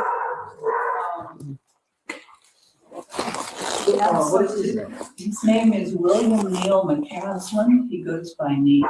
McCasland.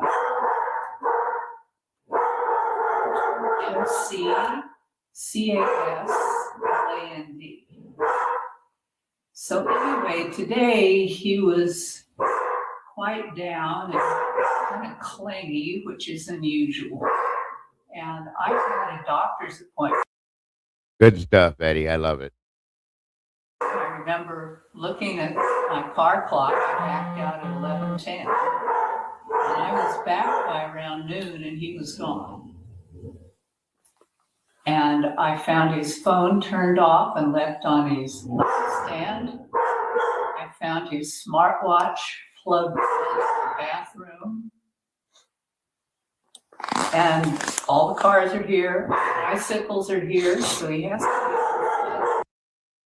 I told you guys before, just like with Murphy, if we could get the dogs to talk, we would know the truth to all this shit, period. I found the shirt. Can you guys hear it okay? Somebody said they can't hear anything. Can you guys hear it? When it's playing? Moto fell out the window again. You're muted, Kane. If you were saying something, I couldn't hear you. It's okay. Just want to make sure you guys can hear what's going on. Sorry about that. Yeah, no, Motorman was asking for a link is awesome. Okay, no problem. The link is back in the chat, Moto, if you can see it. I was wearing when I left in the closet, so I don't know what he was wearing. So this is the part where the deputy circles back on something that could have helped, a GPS device. McCaslin had one for backcountry trips, but his wife checks, and what does she find? You think this might have GPS like tracking, two-way radio? Or it's his avalanche beacon. I'm not sure. Let's see. Gosh almighty.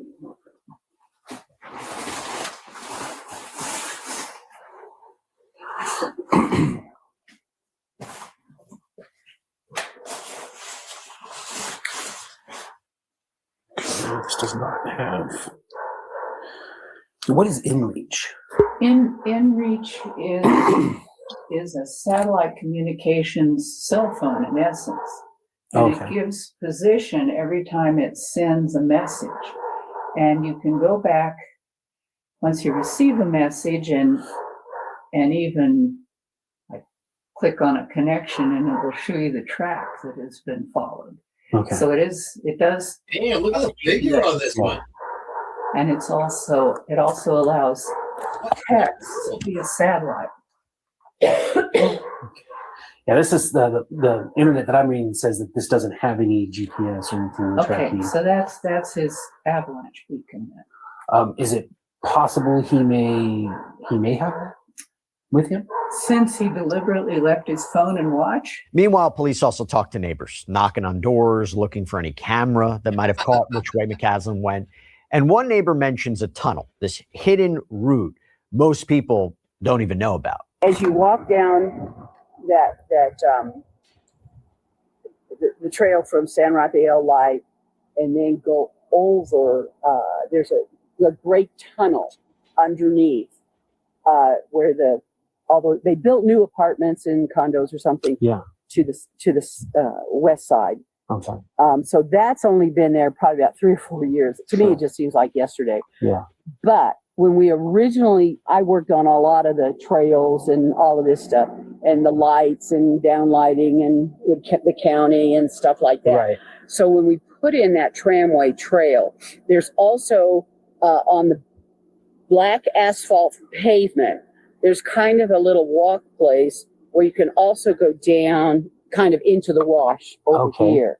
Okay. And underneath that, the reason why that all the setbacks are the way they are is because there is underneath a tunnel that we made especially for a rider on a horse. Because in the olden days, that was the North Albuquerque Acres where everybody had horses. Sure. Up here, you just live with rattlesnakes.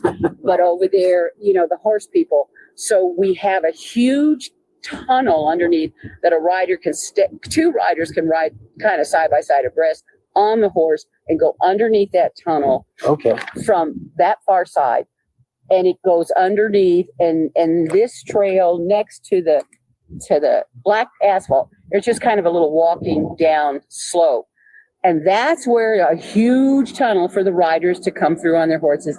Then the middle of the trail goes up and then crosses Sims Park Road at a place where a rider can then ride on into Elena Gallegos. Then the neighbor adds something else, a warning about where that tunnel leads and who might have been living down there now. Yeah, Shut up, Jesse. From bobcats, cougars, bear, everything. But the bears, I don't know if they've woken up yet, but birds, lots of it.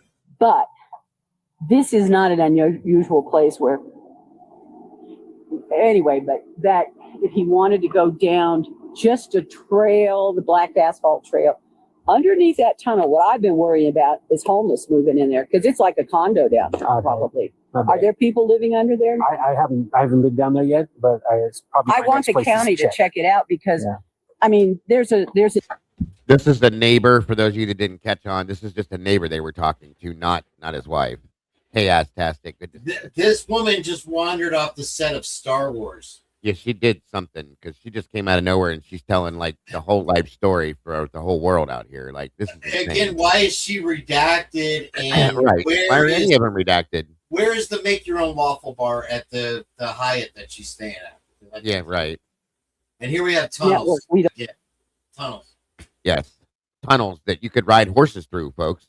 I mean, yeah. It's like a condo down there. Exactly. There's probably homeless people living down there. I want you to check it out, guys, please. Don't even know about.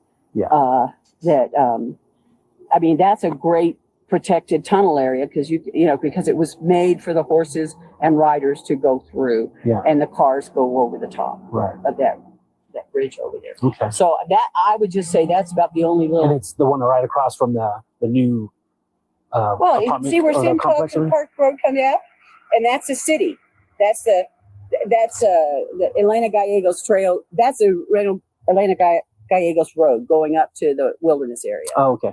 Police also speak with another neighbor. This is a man who used to work with Neil McCaslin. And what he says about the general, it paints a very specific picture.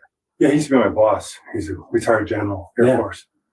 Neil I haven't seen him in forever. Oh, okay. I mean, I see him like once every. I haven't seen him.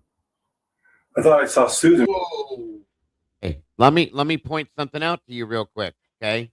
Did you clearly hear him say, "Used to be my boss"? Did anybody else hear it? Okay.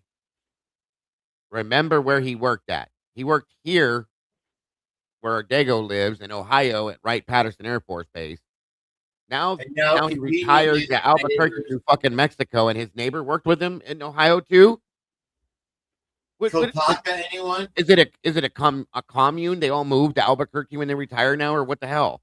Listen, I will make one thing of note. Doctors and stuff will tell you moving to the high desert or whatever. If you have I get it. And all that, and especially in Ohio where all the fish have AIDS and stuff like that, you want to get to a clean air environment. But yeah, here we go. The charcuterie that they're serving up here, it has just got pulled out of the dumpster. The neighbor. This is another neighbor, and said, "Oh yeah, he's my old boss, and he retired." Wait a minute, bro. You all came from Ohio to Albuquerque, huh? Okay. I can't even look at Monument. I mean, it's like, wow. Okay, moving on. I'd like to talk to all the neighbors and see where all they lived in Ohio before they all moved to Albuquerque at the same time on their wagon train that they made to Mexico here, guys. This is insane. And his wife walking up the driveway a day or two ago, but I haven't seen him cast. Okay. Oh my God. All right. He drives around in that little sports car, and he's got like a Range Rover, like African safari vehicle. Oh, okay. You know what I mean? Have you seen his? He was parked outside. Neil used to be my boss. The boss's boss's boss, which is hilarious. I briefed him back in 2000 when he visited Boston. Yeah, so I think they super had a hilarious. house here, and I lived in Boston, and he came up to the air base. Okay. And I briefed for him projects I had. He was this scary colonel. He's a PhD. I'm a PhD, but like he's a PhD in some other science, engineering, and then he ran the scientific lab, and he's like smart as hell. And yeah. Do you have any information that can help us find him, sir? If you walk, there's something. Yeah, there's something wrong. Yeah. Unless he went for a walk and popped an aneurysm or stroked out or something, but then he'd be on. Okay, now who the hell would say just out of nowhere, unless he went for a walk and popped a aneurysm, stroked out somewhere? I don't know. You know, just This a guy thought. that got him pictures of he loved ski climbing and stuff like that. Loved the snow. He was going to an igloo thing, ski in, ski out with 17 friends. He likes the cold weather. The dude is in good shape, mind you, for his age. Yeah, too. that's exactly what I was going. Right. So here, everybody that they're talking to, mind you, if you listen to the first off, because we all cover true crime on the other channels and stuff that we run, true crime channel stuff, we all know what a 911 call is supposed to sound like. Okay, we all know what people in distress sound like when they're looking for somebody that's missing. They're upset. They're this. They're this. Nobody that they've spoken to yet sounds remotely even slightly upset. It's just like, hey, you know, he might have just stroked out, had an aneurysm. I don't fucking know. Maybe he went golfing. Who knows? He stopped at the bar, had a drink, stroked out. I mean, what kind of conversation is this, you guys? It doesn't make any sense to me at all. The sound of their voices. Harry Potter's beard said he may not be a people person. You're right. I mean, this is insane. If you hear this, this is not real. Okay, I'm just saying it does not sound real to me at all. Sorry. Hopefully on the road somewhere. Yeah, he'd be on the bike path or the trail up. Right. Oh, man. That same neighbor, the one who used to work for McCaslin, also mentioned something else. Cameras. Next door, the folks right here, they have a little entryway it's a fenced in, but they have a ringtone camera. Right here, these guys. A ringtone camera. He's not nervous, is he? I want out. They have a ringtone. It plays your favorite ringtone from your phone before it takes your picture. Right there on the wall. So just They're a trying to do a sidebar. little patio. Oh, they have a camera that would see maybe the little gate they have. I thought this was, is this not Neil's? Yeah. No, they're the next. The interview was February 28th of 2026 at 10:44 a.m. For those of you that were asking the time. And then the house, the bigger house, like up the hill with a curved driveway, and you'll see the extra, like there's I forget what it's called, like a big Range Rover thing. Yeah. And then, and they have a fenced-in yard, and they got a dog that they don't walk a lot, but he barks at night because he can see between the fence. Yeah. So he's two houses over. Okay. Neil and Susie. Back at the trailhead, deputies are stopping hikers, showing them a photo, asking if they've seen anyone matching McCaslin's description. And there's one group that mentions a man with a walking stick, oriented. I'm looking for a missing person, my child. Oh, okay. So I do got a picture. I don't know what he's wearing though, unfortunately. So I thought I had a picture. Yeah, there it is. It's gonna be the one in the black shirt. I don't think so. No. That wasn't the guy with the man that was talking to us. He doesn't seem like he was lost though. He didn't seem lost, but there was one guy with a walking stick. That kind of looks like him. He might be. We're not sure yet. Okay, I'm not sure if he's suicidal. He was oriented. He was very oriented. Yeah, oriented. How long ago was that? Like maybe an hour ago. Yeah. It was like right at the beginning. Like he would have already been down here. Yeah. Okay, he was coming on his way back. Yeah, he was probably 2-3 minutes from the entrance. What was he wearing? Walking this So way. he had like a blue shirt. Blue. Did he have a blue hat just like yours? Yeah. I think I talked maybe to a that. cap. He had a cap. Cap? Like, Yes. and sunglasses. I And talked to 2 someone down hiking there. sticks. And 2 hiking sticks. And a backpack. Okay. If you guys see that person, just call in and just let us know. Absolutely, I will. I'll be cruising around. I appreciate you. Thank you so much. Meanwhile, a deputy is back with the canine handler, and they're trying to figure out where to even start tracking. The problem? They don't know which direction McCaslin left the house. If we're dealing with someone who's suicidal at this point. Like, what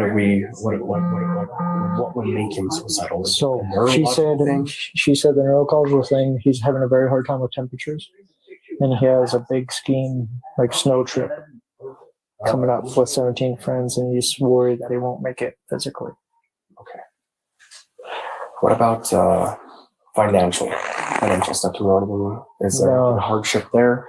No mention of it. Dom's leading question. I don't think that's been asked yet. Because this is my thing too. Is like, I wanted to know exactly if they go on walks like out here, like if he's walking, she said on this trail, that's a long ways to get to that point. Yes. Just to get to the trail. Well, I could possibly track him with a dog, but it would have to be from like a little spot where we know that this is probably where we walk through. So if it's in the backyard, I don't know what this guy's talking about. If this guy's a true canine handler, give him a piece of McCaslin's clothing and let the dog go. Whatever direction the dog goes inside, start in the house, open the door, let the dog go. That's very simple, folks. I've watched it happen in person. And he's acting like this is a big deal. That's all you got to do. Excuse me. Is he going in to defuse a bomb after this? I mean, what is his getup? I think they all wear this stuff out there. It's crazy. I think a lot of them deal with like cartel members a lot. And that's probably why. But there's a lot. He's wearing a but he's making this out to be a big deal. You hand him a shirt that the man was wearing. Okay, it's very simple. Let him get the scent. Open the front door. Let the dog go whatever direction he wants. That's where the man went. That's all you got to do. This is not hard. That way, I could track him all the way. Touch will track. I've tracked up to a mile with him before, so I'll do it. Yeah. And I'll probably just need, because I don't know if he's going to be crossing over roads. He's done urban stuff too. I need like. And this is what my point is. Thank you, Big Amish. Yes, he doesn't want to show that this trail stops in the road where he was likely taken in a vehicle, extracted, possibly. Who knows? A very good point. Very good point. A dirty pair of socks. Or she has the clothes he was wearing earlier today. That might work. We're going to canvass the area. If I can figure out like exactly where he had taken off from, like even like if he walked through the backyard and like kind of went up this way, would he do something like that? Never do that. Okay, so he'd basically stay on the streets. He'd be leaving the property. Does anybody else have a problem with that? Like how much of a big deal they're making this? This is very simple. Give him a piece of clothing, let the dog smell it, and let the dog go. It's that simple. One way or another on Quill Run. Okay. That's what I want to figure out. Because if we're gonna start looking, I want to know, like, I guess, is he physically able to start going through? He's physically able to climb a loose trail to the crest. Oh, yeah. Probably more so than me then. I've done that once and I was not about to do it again. Agreed, Eddie. Well, he does that 2 or 3 times a year. Good. Good for him. And we're going to start canvassing the area and just start driving around and seeing that part. Let's see the picture that you have of him. Sure. Amen. So you'll have a fresh image in my head. Okay. Okay. Perfect. Okay. His name again? Neil. That's great. You want to ask for the last clothes he was wearing? I don't know if I'll get to that point. If it gets to a point to where I'm able to track him with my dog, I'll ask you for the clothes that he was wearing. Okay. And we'll go that route with it. I don't know if I have a good area to start that, so I don't think I'm going to be able to at this moment. Okay. But if it gets to that point, then I'm able to track him with my dog here. Okay. I'm pretty sure since Quill Run Court is a cul-de-sac and all you can do is kind of go toward Tramway, that he would have left that direction on Quill Run. Drone operators are out searching too, but the terrain is brutal. One deputy explains what they're up against. So Sarge wants us to go check the other house, the house that she's talking about. Oh, the one the friends that are. Yeah. So even though that they're gone, if one of you wouldn't mind heading that way, then he's gonna ask missing persons for a 21 now and see what these guys come up with. So she said that if he does go hiking locally, if he's not going over to the rivers, she takes Marigold to San Rafael and San Rafael all the way to Honeysuckle, and that goes to the back neighborhoods. And then looking at the map, there's a bunch of trails. I'm sure. Well, that's, yeah, I mean, If he's gonna bring out the dog to track, that'd be cool. But, He's saying without knowing which exit he left. yeah, I'm sure it's guessing 360 degrees. But yeah, so if one of you will head to that other house, Yeah, man. I got it. You got this one? Yeah. I'm gonna go get the address. Watch it. You're not hooked. I am. Oh, sorry.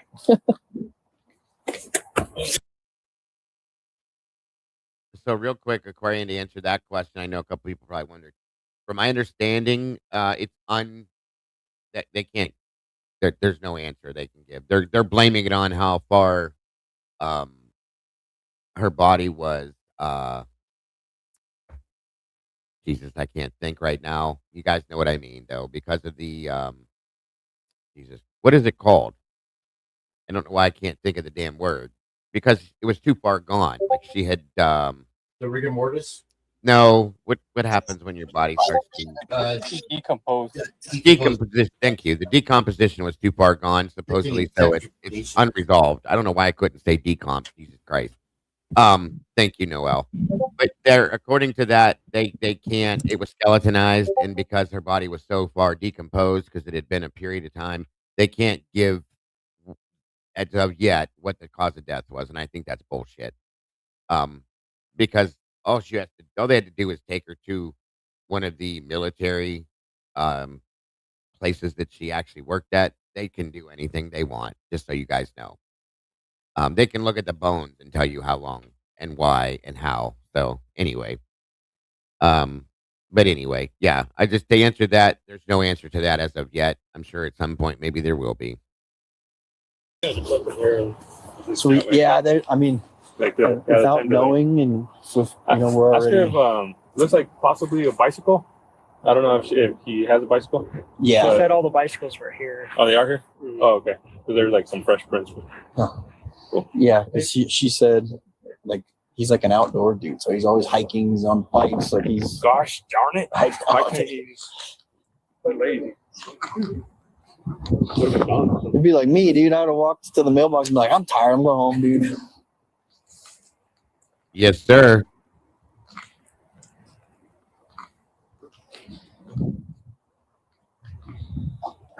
You keep going back there?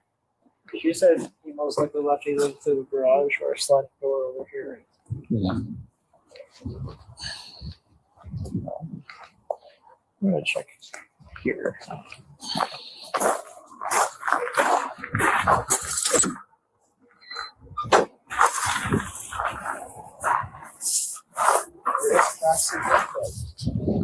Yeah.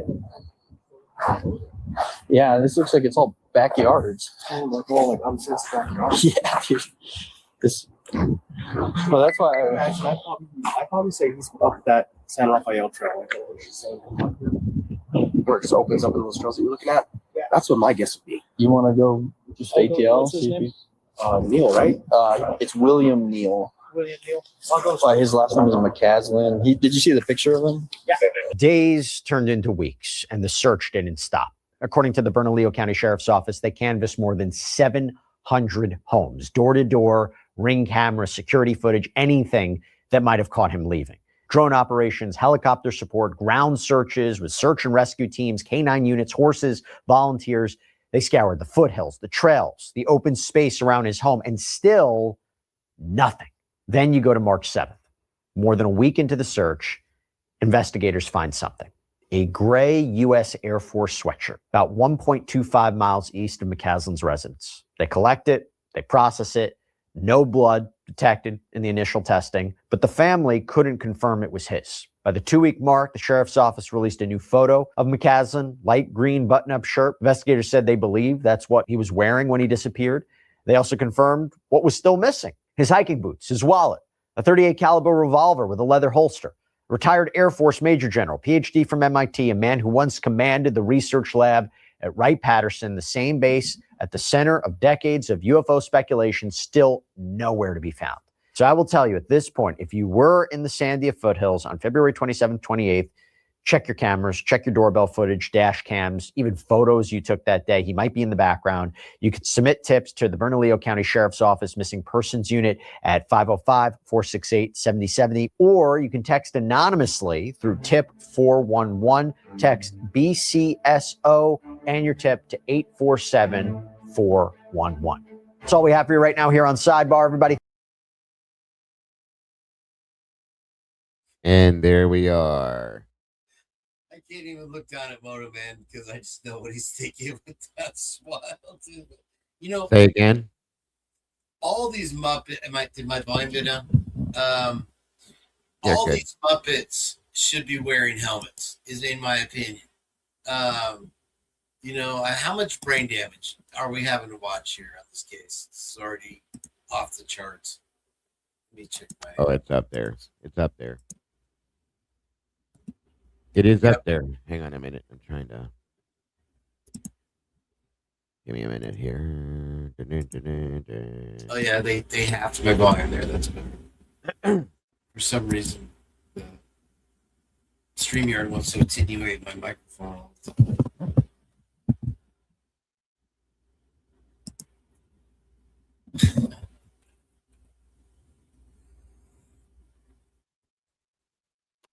Did you say you sent me something, Noel? I'm looking for it. I don't see it yet. Hold on.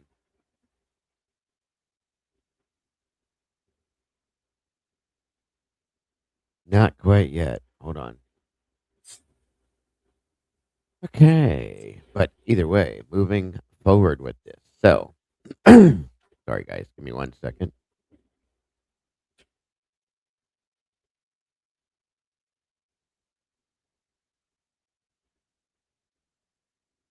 Oh God, I do have something newer. Yeah, it's gonna hurt a little bit.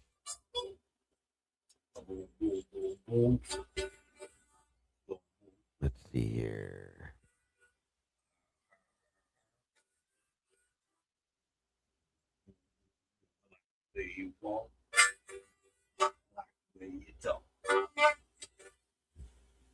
Sorry, that's my C harmonic. I can't really do blues on that.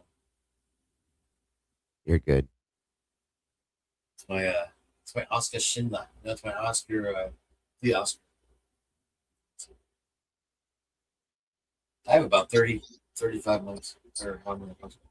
So, I mean, so far, this is pretty straightforward. I mean, both scientists that we've watched videos about so far, same MO. They leave leave without any, communication, without any family members. They take they each take a weapon. They don't bring any of their real personal belongings. They leave their cell phones at home. Okay, so I don't know. It sounds like some sort of kidnapping or espionage to me. That's my personal take on it. Right. I want to show you something. So, did you guys hear what was stated by the one? I think it was a neighbor, since they all know everything. They were talking about that he had lunch or dinner with somebody from Space Force, if you remember hearing that, okay? Which I don't know if you guys know what that is. I'm going to show you just real quick here, just a little clip of something. Second here. My name is Second Lieutenant Alex Singh, and I'm here to talk a little bit about the Space Force. The Space Force essentially takes a lot of information from our various satellites and uses that to both support the civilian population and to aid in other military branches' operations. Some of them are like early missile warning, so we can detect when other countries launch missiles. We have global positioning, so every day, like when you're driving to work, you have your map, so that's going to be that kind of satellite. Your cell service, that relies on our satellites as well. So really, we have a wide variety of stuff that impacts people every day. Yeah, as fast as he could say it, he said it. They need helmets on all these people. Uh-huh. Okay, I mean, Space Farce. Did we say it? I want to make a movie named Space Farce. They got a lot of nerve going off of bronze fake NASA. Dude, I saw a clip the other day of Neil Armstrong. You know, you can't believe anything you see anymore, but it's AI, maybe, who knows? But it's Neil Armstrong getting off the capsule. That's one small step for man. And then one of those metal gurney things falls in the background that's holding up the lights. And he's like, I guess we need to do that again, huh? Well, I want to show you something else about what Space Force is supposedly doing. Okay, just a real quick piece, and I want you to put it into your mind with what we're talking about here with these missing people. Okay, just a real quick theory, or not a theory. Well, it could be, depending on how you see it. Check this out real quick. And it requires all the services, and the Space Force and U.S. Cyber Command are just as involved as the Air Force and the ground forces. I mean, it's truly a real joint, multi-domain operation when we do something like that. The race for national security dominance in space has become a central aspect of 21st century great power competition, with China, Russia, and others challenging the United States as the world leader in the futuristic warfare domain. I'm Guy Taylor, National Security Editor at the Washington Times, and for this edition of the Threat Status Influencer Series, we're inside the Pentagon in Arlington, Virginia, and we're lucky to be joined by General B. Chance Saltzman, the Chief of Space Operations for the United States Space Force. His call sign is Salty, and without question, he's among the most seasoned of the U.S. military. Now, before we watch this, real quick question I want to ask everybody. Why do we need the military in space? China. Just a simple question, and give the most simplest answer you can. Why do we need a branch of the military in space?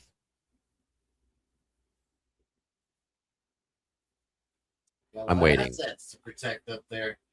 Yeah, I mean, we got to keep that debris from slamming into our satellites, and we need a military force up there to keep that happening. I'm just saying. That's all I'm going to throw out there at you guys real quick. Why do we need the military in space? A specific branch put together just for space, whatever the fuck they're going to do. Okay? That's all I'm saying. That's all I'm asking. This dude scares me. Just looking at him scares me. That's all I'm going to say. But anyway. Oh my gosh. Yeah. The second he popped up there, I'm like, yeah. Oh, there's Muppet number 7. Get the helmets out, folks. Right. Now, Miss Q pointed something out that's very interesting. Okay. As of right now, there's no laws in space. Remember that too. So that's all. I'm just going to ask that question to you guys before we go forward. And remember, this is in relation to these missing scientists that we're looking at this. Don't forget that.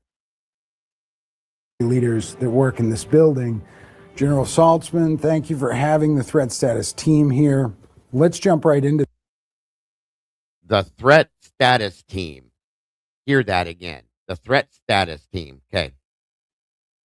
This, you had a storied career in the U.S. Air Force where some even referred to you as the father of multi-domain operations. Then you were tapped in 2022 to lead the newest American service branch, the Space Force.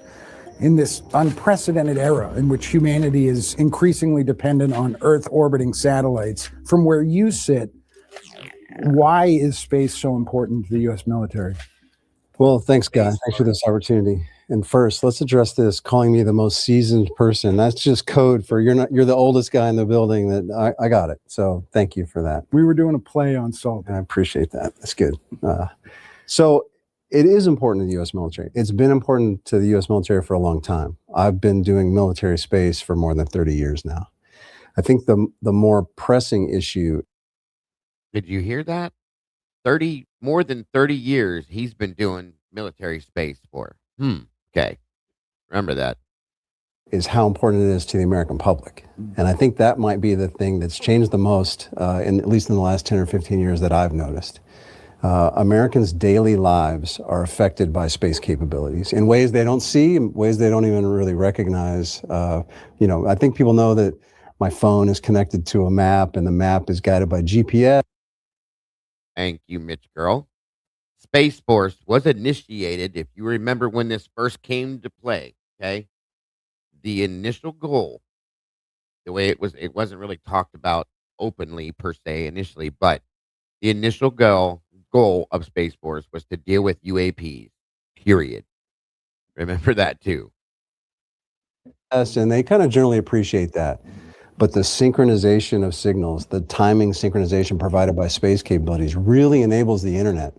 It controls all financial transactions. It really is a force multiplier, if you will, for all of the things that we've come to expect. Amazon deliveries, e-banking. These are things that are enabled by space capabilities. And so it really is. And once again, just so everybody doesn't know this, that the U.S. Space Force, that branch of the military, was started within the Air Force, just so you guys know, and then some. So I should have said that earlier. I'm sorry. And the guy that's missing was an Air Force general. Hold on, Diego. Turn it off. Turn it off. Here's the thing I just realized about this space stuff. And my mom worked at Honeywell for 30 years. I know that they build gyros, that they put stuff into space. Yeah. It took us 30 years to build that damn spaceship. Right. I saw it take off myself personally, like as close as you can get. You live in Florida. Here's the thing about the military and the NASA. We went allegedly to the moon in 69 and 72 and this and that, right? We don't use anything as a building point. Okay, now we've gone to the moon. Let's go at least past the moon, come back, go to the moon, something, Why did we never go back to the moon though, Kane? Why did we never go back after those trials?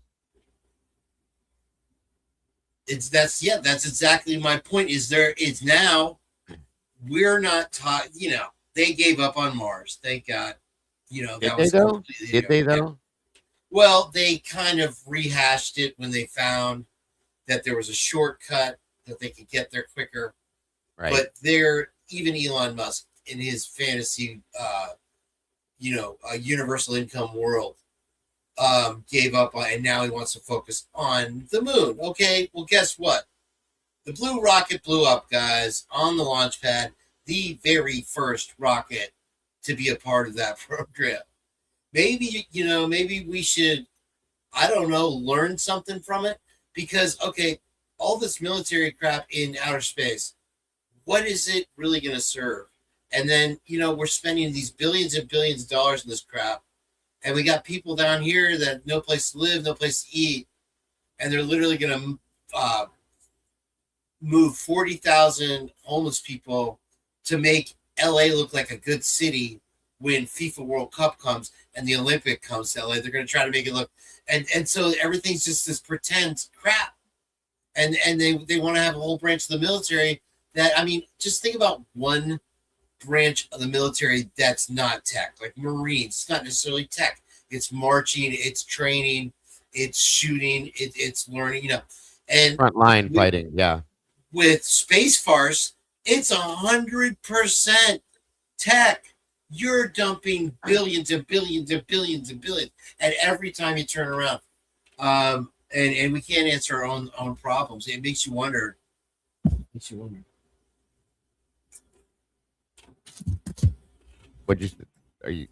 I was trailed off. Like, I don't know. That was supposed to be poignant. I got you. You're good. No problem. It does. I fully agree with you. It does make you wonder for sure. And again, like I said, Space Force was created via the Air Force. It is absolutely listed as an outside branch, just like the Marines, the Navy, the Army, Air Force. Now we have Space Force. That's a separate entity. They say of its own that has been around for, it hasn't been titled, I guess you could say, as its own branch, but it's been around for, as you heard him say, 30 plus years and then some. So just keep those things in mind. Thank you, Big Amish, for being here. I appreciate you very much. Diego, if I can jump in there, bud. Please do. So, essentially, the reason why, Space Force has, has kind of grown is the simple fact that more and more we're using drone warfare, and we need to be able to detect, drones from other countries or Right. whatever, right? And to control our own drones. Like, I mean, they have all those new military planes. I believe the predecessor or the plane that's going to be the next generation. It's going to have droned wingmen. They need more dedicated like satellite resources to those to just to keep systems like that running. Like that's some pretty complicated shit. That takes a lot of horsepower. That takes a lot of coverage. I fully agree. Yes, sir. Absolutely. Very good point too. But I mean, and to go back to the moon, I mean, they just had a rocket orbit the moon around the dark side of the moon, didn't they? I think it. Yeah, I think Wasn't that Artemis? right. Yes, I believe so. I mean, obviously, whatever they're looking for, they haven't really released too much. Why aren't they landing on the moon though? Is what was my question. That is the next mission. That's a great question. I mean, I'm sure everybody wants to know why they're not landing on the moon. I mean, I've always wondered that myself. Like, what? Why did we stop? Exactly. Keep going, you guys. If you don't mind, I'll be right back. Gotta run to the little boy's room. Well, one of the things, Moto, can you guys hear me okay? The Apollo 12 mission in these recently dumped NASA documents shows aliens on the moon, right? On the Apollo 12 mission on the horizon. Did you see those pictures? Yeah, it's like those, I guess, those shiny silver objects in the background. Yeah. So the thing is here, how do we even know that they have all these satellites in space? And if any of them are anything but useless junk. Now, I had some fishermen tell me the other day they have a 72-foot halibut boat in Alaska, right?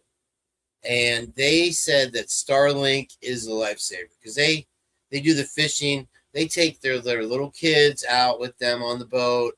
It's a whole family thing. They're living on the boat 3 months out of the year. And of course, they do very well with it. But you have those satellites. You have these FBI satellites that can take the picture of a dime from outer space and it's perfect clarity. Other than that, how do we know that they even have anything really out there that's worth anything? I don't know, I'm kind of rambling on, but the technology that they have is 50 years ahead, at least, of what we even have any inkling about right now. More than that, in my opinion. Oh no, 100%. I mean, they had that one X plane that Obama kind of championed, and it was developed in his era, and they used it, but they never explained to anybody what it was for or what its mission was. It was completely top secret. That was probably the predecessor to Space Force. Now that they said they're doing scramjet testing. There was a whole bunch of stuff, that they said this thing was supposedly used for. But today, like, what results have we seen? We haven't seen any good results. We had when was the last time showed us? When was the last time United States actually won a conflict? It's a good question. Okay, so what good is all this high tech shit if we can't even if NATO or North American allies can't even beat a terrorist organization without almost going broke? I agree. Very interesting. And I don't want anybody to get crazy here. I know we're looking at a bunch of different things. This all relates to what we're talking about today, folks. I promise you it does. But you guys brought up a couple of things I was hoping you would bring up. That's why I'm asking you these questions. Very good points, Moto, first and foremost. Same with you. You made great points today, Kane, as well. But my point is, this gentleman here said that he's been dealing with Space Force stuff for 30 plus years now. Okay. This just happened, what, 6 years ago, possibly, I think, at the very most. Okay. To where they actually wear their little uniforms and stuff now. So the point I'm making here is, as we talked about the moon landing per se, the whole thing. Did it happen? Did it not happen? I don't know. Why we never landed there again. We do everything, but we go around it. We fly and we orbit the moon. They drop off little things. No people, but they'll drop other things off on the moon to do its thing. We don't get to see it. We only see one side of the moon, obviously, most of the time too. Okay. Any photographs or anything that's come from the dark side of the moon, we don't get to see much of that. We all know the whole theory behind that situation. But we've sent things to Mars. We've done different things, but they have not landed on the moon again since if that happened, that point. And this has become a big deal to me. I've looked into this shit for years and all of this new stuff and all that stuff too. And I just have to wonder, we have these people going missing that are involved in projects, in my opinion, that are they're obviously a very high clearance, top secret shit. Okay. And now they retire from what they were working on, and now they're missing. They're either being found dead or missing. I'm just pointing these things out. I'm not saying anything in particular, but these are things that I'm pointing out that you're bringing up that I'm glad you're bringing up. So I'm not playing this whole. Go ahead. I mean, if these UFO documents actually get released, like somebody says they're going to, and if they bear any fruit, okay, and these people have any information about any of these topics, but it's stuff that another government doesn't necessarily want out of the bag, that would make these people, a top priority to be a hit. Of course, 100%. One other thing, I agree with you, dude. I fully do. One other thing I want to point out to you that you heard them say right here in this interview. The reporter thanked him for allowing the threat team to be here. What threat? And why is there a threat? Threat response team. That's all I'm pointing out. Okay, remember that the threat response team. Okay, it's one of those action words. It's one of those. It's a narrative word. It's a word that says, okay, you hear the word threat. Okay, well, these people must be important. We must be under attack. But are we really? I know. I get you. That's my point, dude. Are we, or is there something else that's either gonna happen or is happening?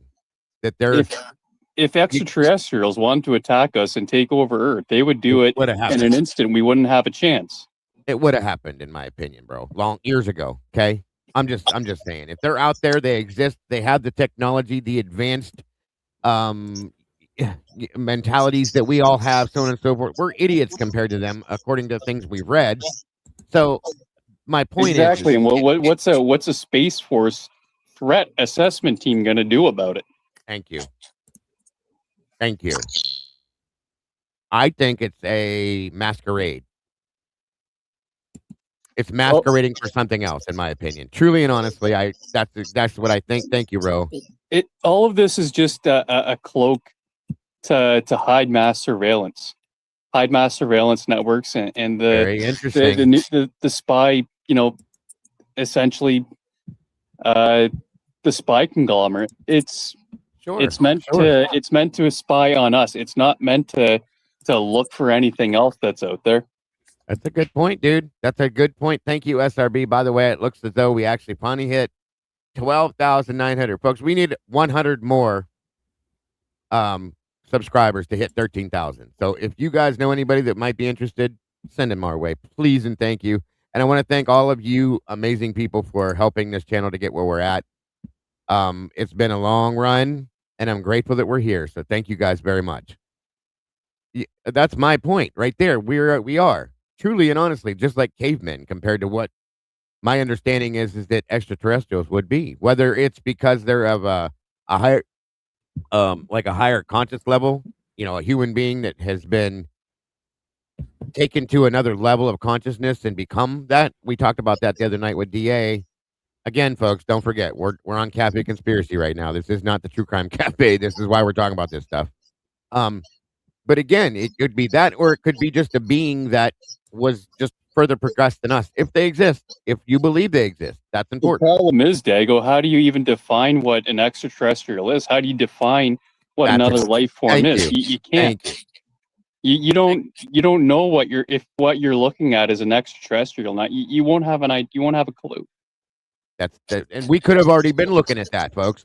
You don't know. I don't know that Moto's not an extraterrestrial. He doesn't know that I'm not one. We could Oh, I all am an be. extraterrestrial. I could believe that, sir. I could believe that. I could believe that I am one. We don't know that. Who knows?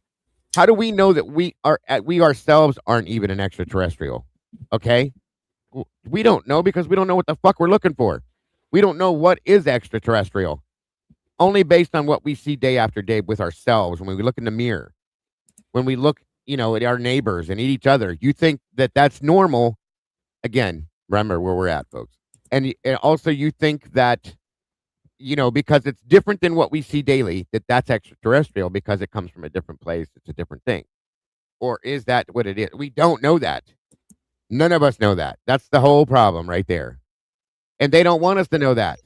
Because if we know that, guess what? Then we have the power of the knowledge of things that they can hold over our heads, so on and so forth, and more, in my opinion. I can say, in my 41 years of life, the only real extraterrestrials that I know are Bill and Hillary Clinton. There you go. You never know. You never know. And I don't want to get too far sideways on this because I want to keep. We're not going to go through this entire video because I have something else to go to with this. There's our Molly. Good to see you, Molly. This is Molly's stuff, guys. She loves this stuff. So, but no, very good point there, Moto. Very good point. Tiggy, good to see you. So, onward with a little bit more of this with Mr. Saltzman here and a couple other things. You guys are awesome with this. I love it. Part of the American way of life. So it becomes so critical to both the military and the American way of life that our adversaries pay attention. And then they start to try to threaten it. They add some friction. They want to challenge us in these ways. And they see that this might be a way at making things harder on the Americans. And that means we have to protect it. And that's why you get the force. How do you see the current threat environment in space, particularly with regard to great power rivalry? What kinds of assets do the Russians and the Chinese have in space right now? I talk about them in categorical terms, and there's really 6 broad categories of weapons that affect space capabilities. And the good thing is there's really only 3 you have to remember, and those 3 can be ground-based or they can be space-based on orbit. And they're directed energy, think lasers. RF jammers is the second category. And then what we call kinetic capability. This is missiles. These are things that run into each other and with the intent to destroy. And you can use all 3 of those categories of weapons from the ground, like a missile being launched, or you can use them from space-based capabilities. And there are adversaries that are investing in all those categories of weapons. Investing or deploying? Both. Certainly investing across all of them. And we are seeing operational deployments of a great many of those categories of weapons today. So we used to say there are emerging threats. I don't say that anymore. There are threats on orbit. There are threats on the ground that do jeopardize our space capabilities. It's been reported that the Russians specifically have a satellite system that acts like a nesting doll in space, and that China has launched a satellite that has kind of a grappling arm on it that could mess with U.S. military or commercial satellites. First of all, is that true? And what can you tell me about your perspective on that? It is true. I think it's so clever that the Russians have the nesting doll satellite. What is that exactly? Picture a satellite that hosts other satellites. And so you launch one satellite on orbit, and at some point in its orbital trajectory, a second satellite deploys from that initial hosting satellite, and then it can maneuver separately. Okay. So I'm not going to take you too far into this. Like I said, we have other things. But my question is with Space Force, okay? I have a big question for this. You know how everybody, when they go in the military, they go through boot camp. My son did it. I know quite a few people that did it. They go through boot camp. They do all the things they do in boot camp to learn. Anybody that's been in the military in here, you know what I'm talking about. Does Space Force have the same type of boot camp, you guys, I wonder? Do they have to do all question. Do you have to do all those ground-based tests that they put you through to become part of the military? I'm really curious about that too. What else you have to do? I'd like to know this gentleman, Mr. Saltzman. I'd like to know his background, where he comes from, what he did before this, how he was involved. Was he in the Air Force? Do you get moved through that way, or do you join just like you would with any other branch? Do you join to become part of Space Force as a, brand new person, go through boot camp. I know 95, 96% of it is tech, of course. So you have to come out with an ID or a IT classification out of high school, college, and then you can enlist in Space Force and stuff like that. It's something I'm going to be looking into because I'm curious as to what everybody's backgrounds that they have that they join this just because. And like I said, I just wanted to show you a piece of this so that you understand part of what we're talking about here. The general that went missing sat down and had dinner with somebody from Space Force. Who? We don't know. But it was an interesting interaction. And then thereafter, 2 days later, the gentleman goes missing. So what do you think that dinner could have been about? If this is a retired general, okay, a retired general that was working and had a very, very high classification, that worked at Wright-Patterson Air Force Base for 40 plus years, I guess, and then retires and had this massively high classification. He ran the private lab that they had running out of there. After retirement, him and looks like his whole fucking team decided they were going to retire to Albuquerque, interestingly enough. And then he has dinner with somebody and they have a conversation about somebody from Space Force. They sit down for dinner. Now, if you put all these things together, it takes me in a direction I'm a little slightly uncomfortable with. Eddie said, just a guess, but my first enlist Air Force. But that's kind of what I was thinking too, Eddie. I'm going to look into it a little bit more to make sure, but very good point, sir. So, anyway, moving on through this because we won't be here too much longer, you guys. And I hope you guys have been enjoying some of this at least. I think the first thing that they do when you're recruited to be in Space Force is give you a helmet. I hope. And some burgers. Shut up, dude. Shut up. Muppet training, sir. Yeah.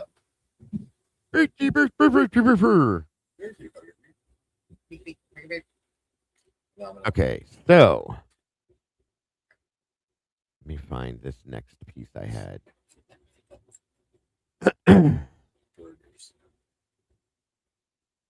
right, we have another. This is from a month ago. I have a couple pieces left on it. I'm sorry. I wanted to show this one to you too, to give you guys a little bit of a background on how. I mean, we know how many are missing. Who's a little more personal, closer to some of the people that we a few of them under your belt to know specific ones that are missing. We have a general. We have the one doctor that went missing, Melissa, that was found deceased, and then who they classify as number 10, Mr. Garcia, is another one that had went missing. I'm going to show you a little bit about him real fast, and then we'll get into that.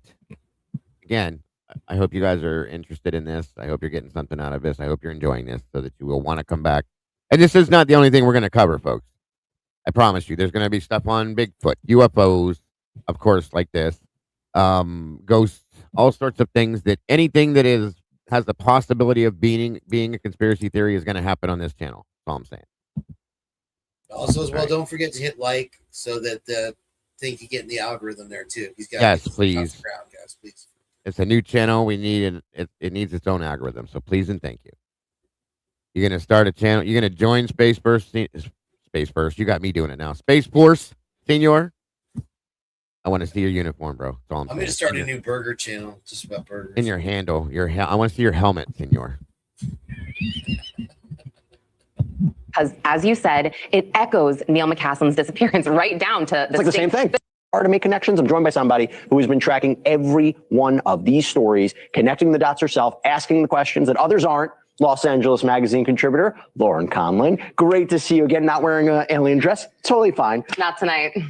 Who is this guy, Garcia? Stephen Garcia, man, Jesse, this one is chilling to me because, as you said, it echoes Neil McCaslin's disappearance right down to the same thing. The same thing, the state of New Mexico. So Stephen Garcia, I mean, he had a top security clearance at KCNSC. Is that per a source, though? A source said that. This is per a source. Okay. Yes, per a source that was close to Garcia.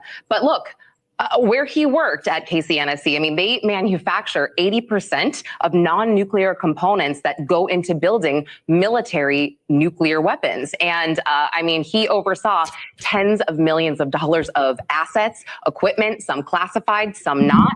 I mean, we don't know what was going on in this guy's head, right? The officials had said that he may have been a danger to himself. He was seen carrying a gun.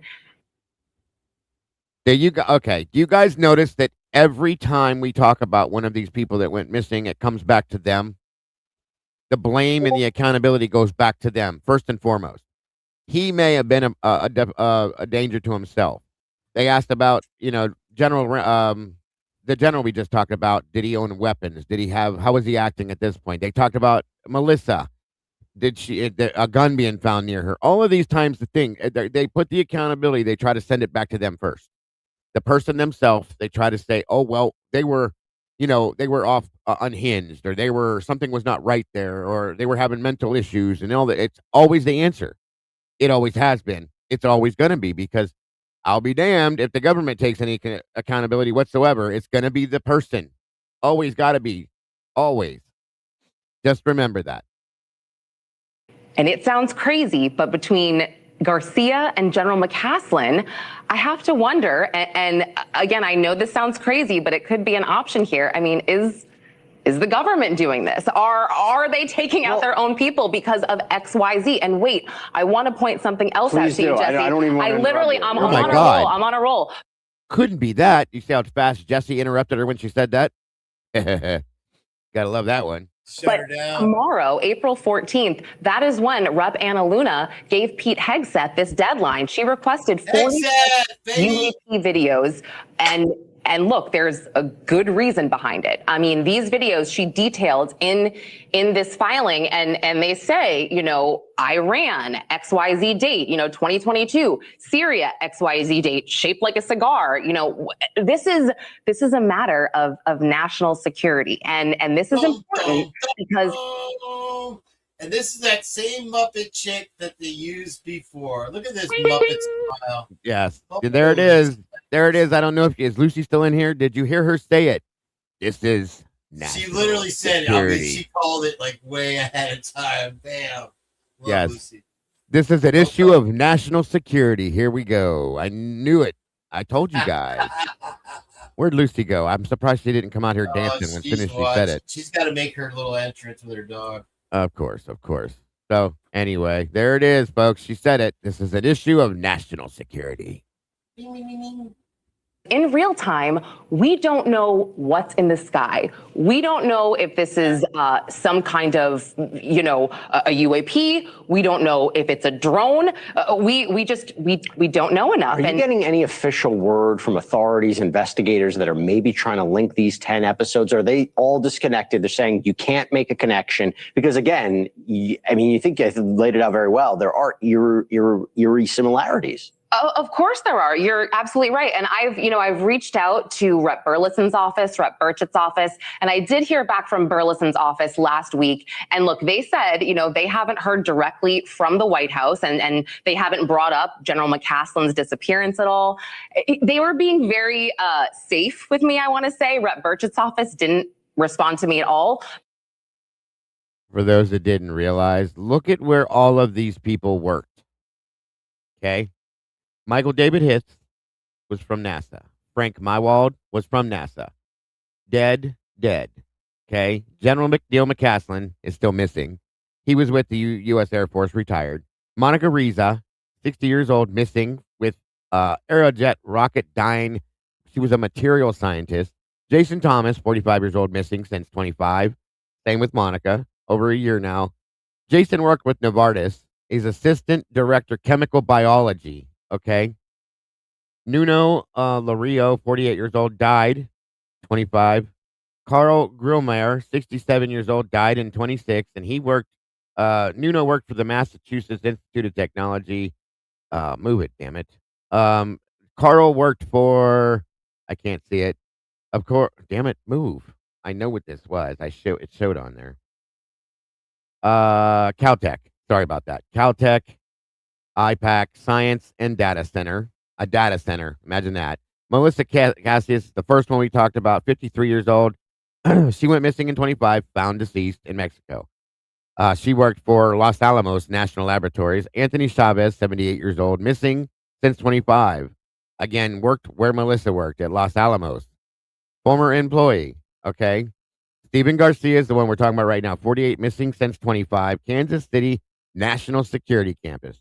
These are just a handful, okay, of where these people worked at, who they worked for, and how are they all intertwined? That's my question. Because they're going to say they're not. They're not going to say that these people are not connected. I don't believe that, okay? I don't. I don't believe in coincidences. You guys know that. When it comes to something like this is insane to me. There's no way it's a coincidence. It's not at all.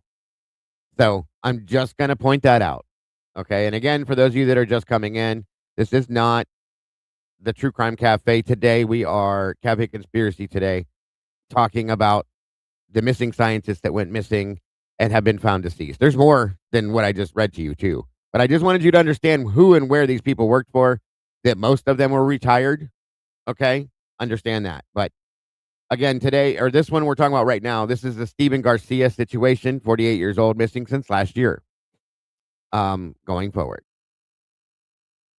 But Burchett just said, I forget what show he was on, but he just said he talked to, quote, folks at the White House about this and that President Trump is about to do some disrupting. I just don't believe it. Obama tried to release these UFO files. Clinton tried to release them. Nothing happened. I get it. People think Trump is different, but what's so different? I mean, there has been a lot of questions about, did they get any call? Did they get any messages? Because just to leave the house allegedly armed in such a strange way. I mean, even with McCaslin, there's an allegation that he didn't want to be found. And anything about what they were up to in the days, weeks, hours before? So there is nothing public. And I mean, I am digging right now. Yeah. It's tough. Very good point, Legal. Thank you for saying that. Legal Swag says, in my opinion, the MIT professor, the one that was killed, their death is linked to, he's the one that was hit by the Brown shooter. If you think back to that situation, just think about it. Was that whole thing, the Brown shooting, was that whole thing a distraction to take that one person out? Weird one, yeah. It was very odd how that all happened and went down. So think about how these distractions happen. Was that whole thing set up just to take this guy out? You got to wonder. Yeah, that was weird. Real quick, I gotta step down, but two things real quick before I go. Is this Olivia Gonzalez's illegitimate sister?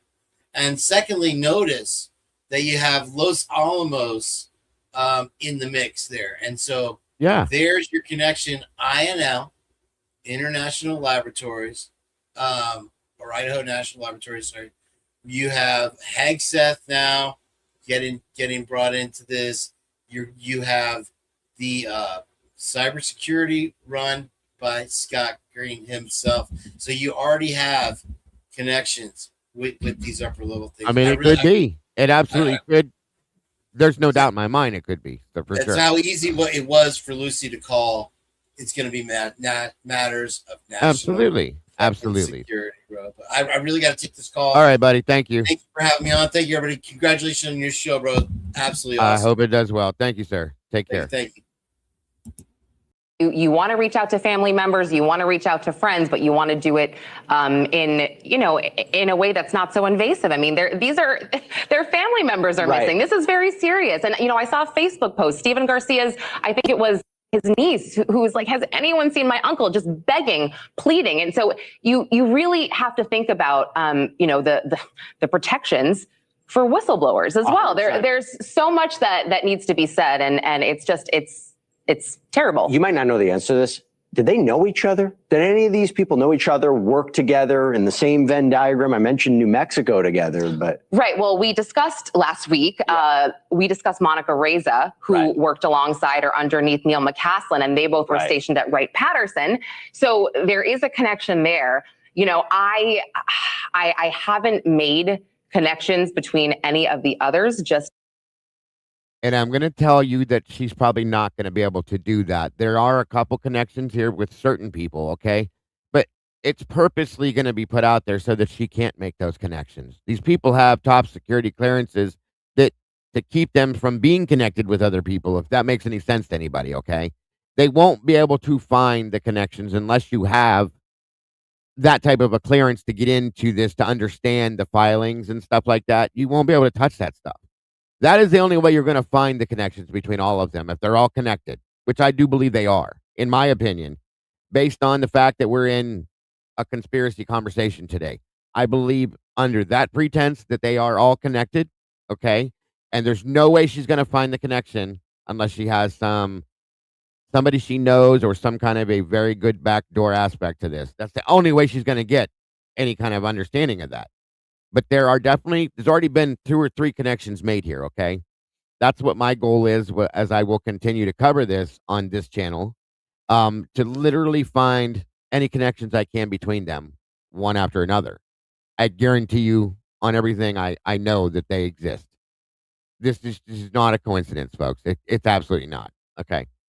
Yeah, truly and honestly, that's my opinion, of course, because it's all based on opinions. But I think at some point we will be able to prove where the connections lie with all of these people. Yet, I do, know that it is interesting. Carl Grillmayer, I've been looking into his death, the Caltech astrophysicist. I did notice some neighbors in the area, and he. Thank you very much, Legal, for that. I think that's number 2 on our newer goal. God bless. You're very generous. And thank you for being here for it. Lives in a very remote area. They also worked in aerospace research, which, again, I wish I had all day to focus on this story, Jesse. Yeah. I really do. But I'll get there. I will. It's not going anywhere. It's not going anywhere. It's being amplified again and again and again because this is so strange on so many different levels. I know you're going to stay on top of it. Lauren Conlon, great to see you. Thanks for giving us some insight. Okay, so that's Mr. Garcia there. She brought up. Give me 1 minute. Now, there's also been another theory thrown out on this that I saw a while back about the missing 411 having a connection to this possibly too. I'm not going to go there yet, folks, just so you know. I'm not going to go there yet. Give me 1 minute. I'm going to show you one more. And again, Lauren Conlon, she seems to be the one that's on this. Just to give you another name of another person real fast, guys, and listen to where she comes from, okay? Once again, I'm so grateful that you're all here with me today for this. Beyond grateful. I'm super excited about this channel. So, I have yet another scientist that went missing under bizarre circumstances and still has not been found to this day to tell you about. And she has connections to Los Alamos. I am not exaggerating. When you hear this story, you will see. Her name is Ingrid Lane. I'm going to tell you exactly what happened and some of my thoughts towards the end. So just generally, Ingrid Lane, it's October of 2023, and she decides to go on a meditation retreat. And it's an hour or so away from where she lives. She's there for a day. She wakes up the next morning and she tells everyone that she has to go back towards Los Alamos, towards Albuquerque, and she tells them where and says she has to do some hiking there and she'll be back the next day. And this story already didn't really sit well with the people at the retreat because they're like, okay, you came here to meditate and now you're going to drive just like a couple 100 miles for the next day or so. That just seems weird. So days later, after she leaves this retreat, authorities find her abandoned Subaru on a remote dirt road about 9,000 feet above sea level, but the back window is shattered and a massive boulder is sitting inside the vehicle. But that's not all. There are 3 laptops inside the vehicle, an unactivated phone burner, and her keys are still in the ignition. And one of the strangest things about this, if that's not strange enough, this kind of gave me Monica Jacinto Reza vibes. Search dogs, during the search for her, they couldn't find any scent trail leading away from the scene. Just like Monica, there was a beanie found that she dropped on one of the trails where she went missing, and her scent stopped after that. So it led certain investigators that I've spoken to think, hey, could this have possibly been staged? Because if a person dropped something and kept going, their scent would be picked up. So when it comes to Ingrid Lane, there was no footprints, there was no clear path, there was no trace of where she went. So yes, we are going to dive into the mysterious disappearance of neuroscientist Ingrid Lane, a case that is obviously now drawing comparisons to the other missing scientists and defense-linked researchers connected to New Mexico, Los Alamos, Sandia, and even NASA JPL. And New Mexico here, I mean, she is the 5th person that I've mentioned that has disappeared from New Mexico. I mean, the more you look into all of this, just the stranger it gets. So let's just get into who Ingrid Lane was. So when she first went missing, again, which was 2023, this really was publicly kind of framed as a very tragic mental health story.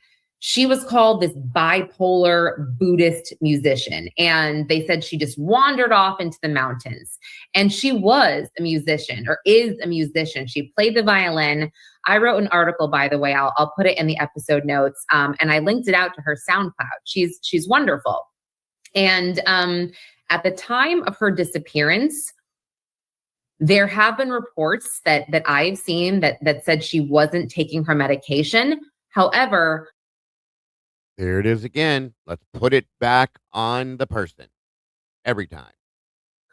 I'm not certain that she was actually bipolar. I have put a note out to her mom.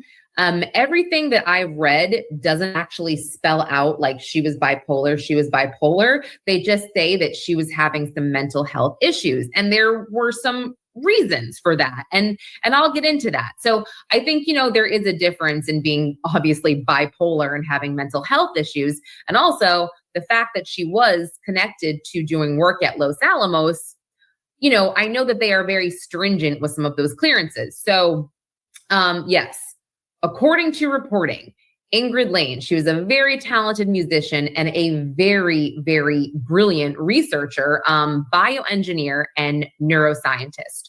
So she worked at the Mind Research Network at the University of New Mexico. But at the time of her disappearance, per her friends and family, she had started a project at Los Alamos. And she previously worked on different projects reportedly tied to the Sandia National Laboratories. Now, this is where things get interesting. There are multiple reports that state that Ingrid's name appeared in a March 2023 National Nuclear Security Administration report, and it was identified as SAN 2023-04694R.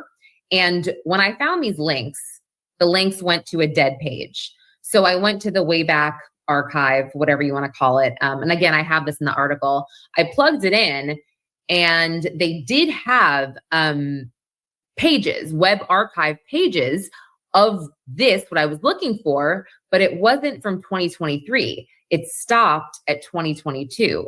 So I did find that to be weird. So I did not independently verify her ties to the National Nuclear Security Administration. However, I mean, that doesn't mean that. Welcome, Catherine. Yes, that's what we just covered that right before you must have come in. We covered the whole Space Force thing, talked about that as well. So yes, ma'am. Thank you for being here with us, and thank you for your help with the input and everything. But we just covered that right before we jumped into this one. Grateful to have you here. Thank you so much. That, it's not true. This link was just broken and I couldn't verify it. So yeah. Okay. So now, like I mentioned, Ingrid's case is drawing some attention because we have the others that have disappeared from New Mexico. We have Neil McCaslin, Stephen Abel Garcia, Melissa Cassius, and Anthony Chavez. And Melissa Cassius and Anthony Chavez, they both worked at Los Alamos. General Neil McCaslin, he was a retired Air Force general. And Stephen Abel Garcia, he worked at the KCNSC. So I've done many videos on them. You can check the UFO and bizarre disappearances playlist if you want. I'm not going to get into those right now, but let's just get into her actual disappearance and just what was going on leading up to it. So it's October 15th, 2023, and this is after she arrived at a place called the Bodhi Manda Zen Center. And this is in the Jemez Mountains of New Mexico. It's an hour or so, maybe a little more from where she lives. And according to her friends I saw on this Facebook page, she was familiar with the Zen Center and she had visited it, on and off for about 10 years.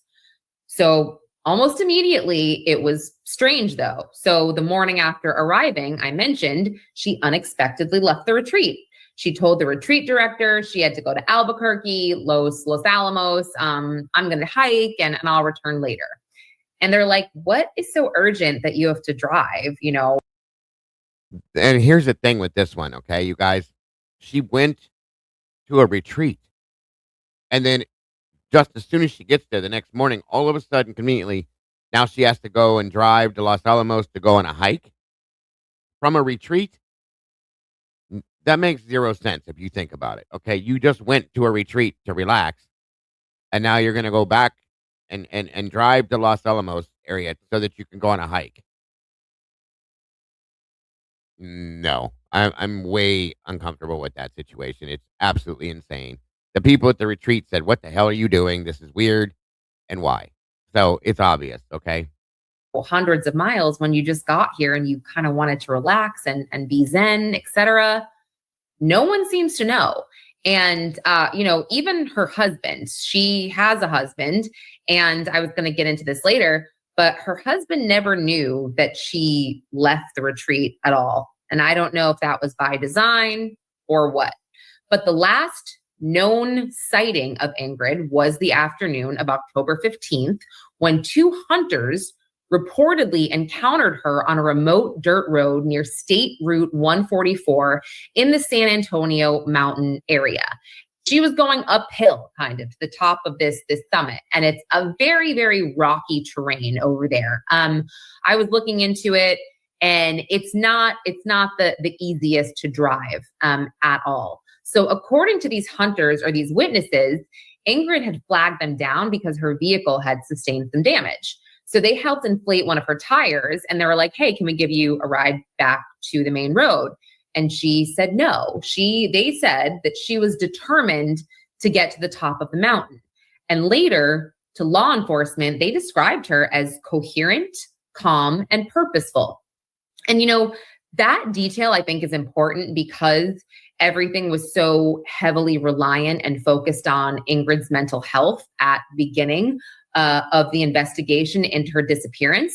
But these witnesses, they did not describe anyone who was incoherent or disoriented. So about 3 days later, and she had been reporting at this point. No, okay. If it came out that way, it shouldn't have been. They weren't all retired. No, a lot of them had retired from what they were doing and were working on other things, but not all of them were retired. No. Some of them were actively working. That is correct. I just want to make sure it's understood. Her husband had called, and authorities track her black 2019 Subaru Impreza hatchback after finding or seeing her AirTag, her Apple AirTag. They tracked it that way. So the vehicle was found near the San Antonio Mountains and the Valle Caladra National Preserve in a very remote area, like I mentioned, about 9,000 feet above sea level. And I mean, these hiking trails at the top, they're isolated, but there are quite a few hiking trails. So when authorities saw her car and they spotted the laptops, the burner phone that was unactivated, the large rock or boulder that was lodged in the back right passenger seat with shattered glass everywhere. They also saw some front end damage to the Subaru as well. They actually said, this was their words, they said no signs of foul play. Okay. I find that to be really weird. No signs of foul play, but you've got a huge boulder thrown through the window. I mean, maybe they are saying no signs of foul play because it was set up. It was staged by Ingrid Lane. That's just speculation here. But yeah, how does a massive boulder end up in the middle of nowhere? And by the way, I don't have dimensions of this boulder. I could not find it because my thought was like, well, if she set the stage herself or set the scene herself, how could she carry something, so heavy? Because I looked on the NamUs, which is the government missing persons dashboard, and it says her weight is 110 pounds. That's really small. I do not weigh 110 pounds. I'm just saying, I mean, she could lift it, but yeah, I had questions. So again, no footprints, no clear trail, no indication of where she went afterwards. And nothing was found of hers when they searched the area. No clothing, no remains, no nothing. And later, per her mother's update on Facebook, there were clothes that were found in this area, but they did not belong to Ingrid. So just a little bit more about Ingrid. She is a twin. She did struggle with some health complications, and I don't mean mental health, some actual health complications throughout her life. She was born 3 months premature, and she's a twin. And she spent 6 months hospitalized and was diagnosed with a chronic lung condition. I'm not even going to try to pronounce it. But according to her friend, and this is through reporting, a very local, I think it was something I'm going to point out that I've had on the back of my mind with this thing for a long time that Molly pointed out to me. We were speaking about it. I know a lot of you won't believe it, and it's okay because I don't know that I fully believe it either. Think about how all of these people went missing. It seems thus far like the ones we've seen. They were home doing something, and then all of a sudden, they have this urge to go do something else. Now, everybody in here knows that for years, the military has done things with mind control and so on and so forth, okay? Different exercises that they have done with other people. Just as a thought, again, don't forget where you're at. This is Cafe Conspiracy. Nothing is real in here that we talk about, obviously. It's all conspiratorial. So, what if every one of these people that went missing got a phone call and something was said to them? 1 word, 3 words, a sentence. And that sentence or those words activated them to go into action doing something specifically. And if anybody says, Dago, you're crazy, you're out of your mind, go look into what the mind control experiments that were done throughout the 60s, the 70s, and the 80s with the military. Okay? Just go look. It was either they were told you need to do this under this circumstance or this will happen. Or, like I said, there has been hypnosis done in the mind control things they've done, the experiments and so on and so forth, where they have mentally trained people to hear one damn word and off they go. I'm not saying I believe that yet. I'm not saying that that's the answer. I'm just telling you, think about it for a minute. The way they all went missing was almost along the same lines thus far from what we see. They're doing something in the midst of their life. Everything's fine. Boom. Off they go. 100%. Yeah, this is all absolutely purely entertainment, folks. But just think about it. Think about it. It does happen. It has happened in the past. They've shown the mind control experiments that the military's done, so on and so forth. So it's just a thought. Because every one of them seems to have just like gone missing in almost, at least the ones we know about, specified type conditions. They're doing one thing 1 minute, and then the next second, poof, they go into action. You know what I mean? It's very weird. Very strange. Shut up, Eddie. That was good. I hear tacos and off I go. Yes, I get it. Anyway, just a point I wanted to make. I have it. I'll pull it up for you guys. Or actually, you know what? I'll do you one better. I'll put it in the episode notes because this was very, very helpful. It was a Santa Fe, New Mexico local site. And so according to them, they spoke to a friend where Ingrid worried back in 2020 that COVID-19 could kill her because of her lung condition here. And she also said, she felt like she was a little bit of a burden to her husband because of this. His name is Lewis, and he is a fellow musician and a fellow And do you see once again how the accountability is being placed on everyone that has gone missing? Here we are again.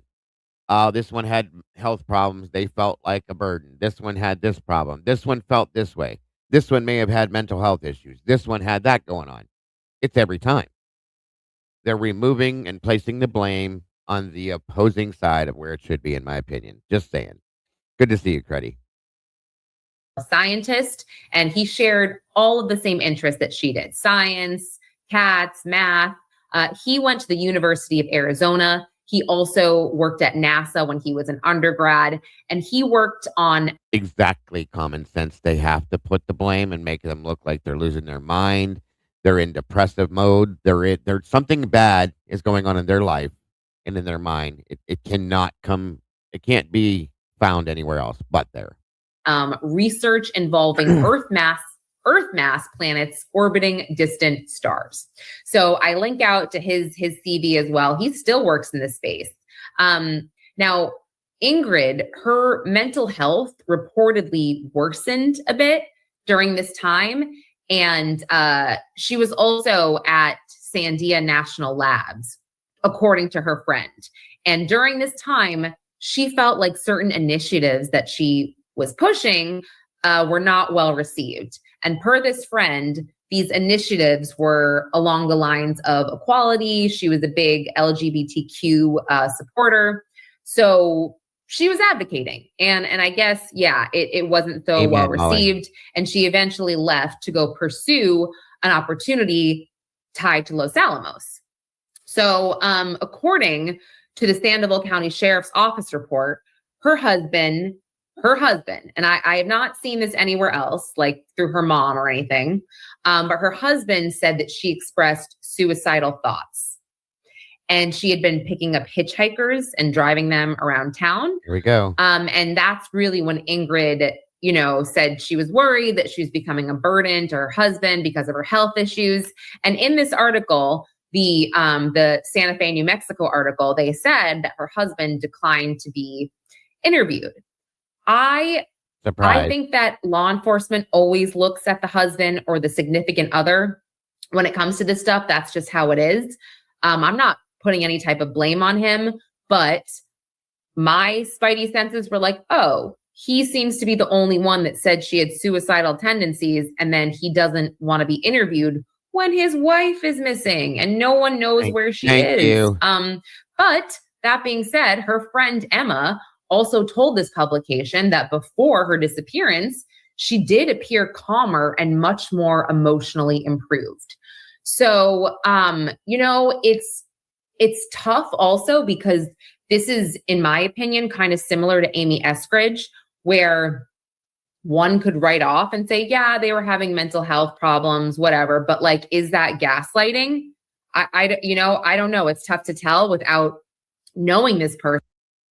Now, Amy Eskridge is another one that went missing that we haven't gotten to yet, but there's rumors around that she's alive and has been seen and found and all this other stuff. We'll get to her at a point, guys. This is going to be an ongoing thing I do on this channel. It's not the only thing I'm going to do on this other channel, but it's something I will be doing. Is following this from till the end, okay? So that it's going to be a series, for sure. But Amy Eskridge is another person we'll be delving into at one point too, and she's part of this group. So, just so you know. And without knowing exactly what project she was working on. So this is something to keep in mind here also. Investigators, through Rebecca's mother, she has relayed this. Investigators have Ingrid's passport and her ID. So it's not like she took that to escape.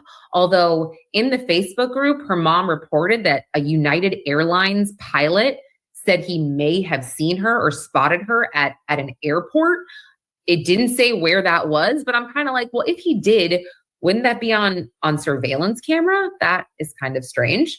Also, another woman in the Facebook group said that she encountered some weird naked men, like taking a leak or something and then staring at her very, very oddly. And another comment was like, oh yeah, I've witnessed that too. And so she was kind of like, women, beware in hiking alone. Yeah, that's kind of crazy. But I mean, I think the thing for us to just put together here as a whole, right, is that Ingrid was a neuroscientist. She was a bioengineer, or she is. I don't know why I'm saying was. She is. She was working on these projects. She had a lot of experience in this field. And if her friend is saying she was working on something at Los Alamos, she probably was. However, again, I just haven't been able to independently verify that.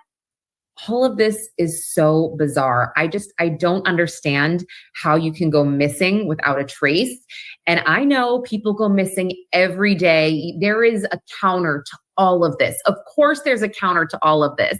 I was born at night, right? But not last night. But this one's bugging me. This one is really, really bugging me about Ingrid. So I'm going to continue to look into this. I'm going to keep hopefully reaching out to her family and her friends. Ingrid's mom, Rebecca, if you're watching this, I would love to speak with you. I sent you a message. And if you have any information, you can call the National Park Tip Line, 505-709-0777. And let me know your thoughts in the comments below. I am not trying to sensationalize any of this. If I talk to her mom and, we find out that she was very sick, which I don't think is the case, judging by a lot of her mom's posts. I don't think. And there again, I don't believe. Thank you so much, Creddy. And yes, that's another connection to certain things I agree with you on. So I don't think any of these people were sick. I don't think any of these people were having emotional issues. I don't think any of these people were having mental issues. Okay, at all, in my opinion.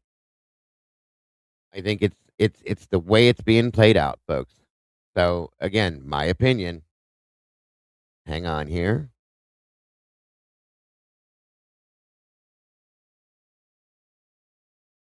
One second here.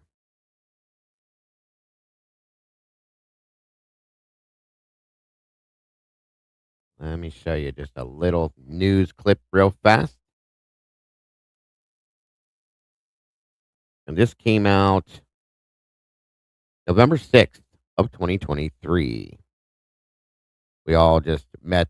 Ingrid was one of the other missing scientists. Give you a news clip here.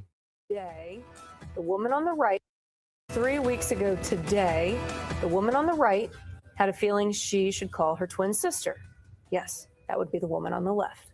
Since then, no one has seen or heard from that second twin from Albuquerque. And now there is a mystery in the mountains near Jemez Springs. What happened to Ingrid Lane? And can anybody explain what was found in her car? Those are the questions that motivated her family to drive across the country. And now a mother and daughter are spending the next week in our state looking for answers.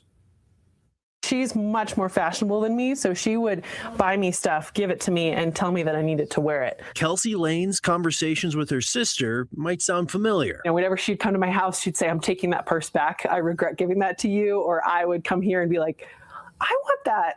I think I gave you that by accident." But going through her closet this time feels weird.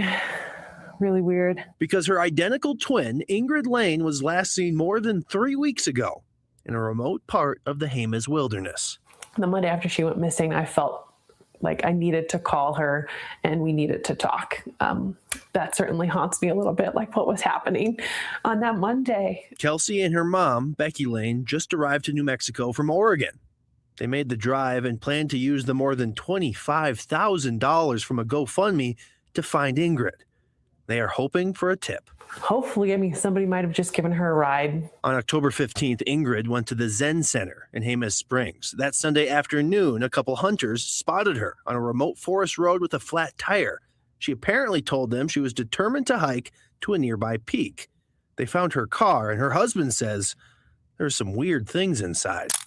One very strange detail is that they found a burner phone in her car, but still in its package, not opened, not activated.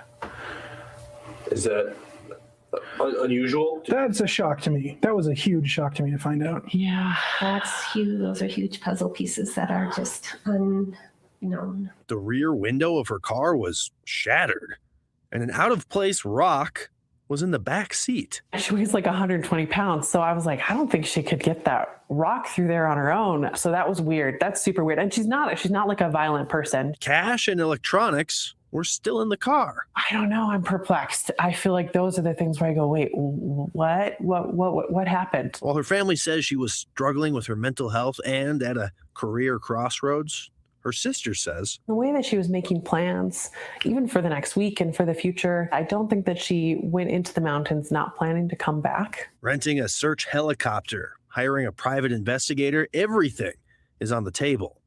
And while some fear the worst, if I'm really honest with myself, I don't know if we're going to find anything. Her sister and mom hold on to hope.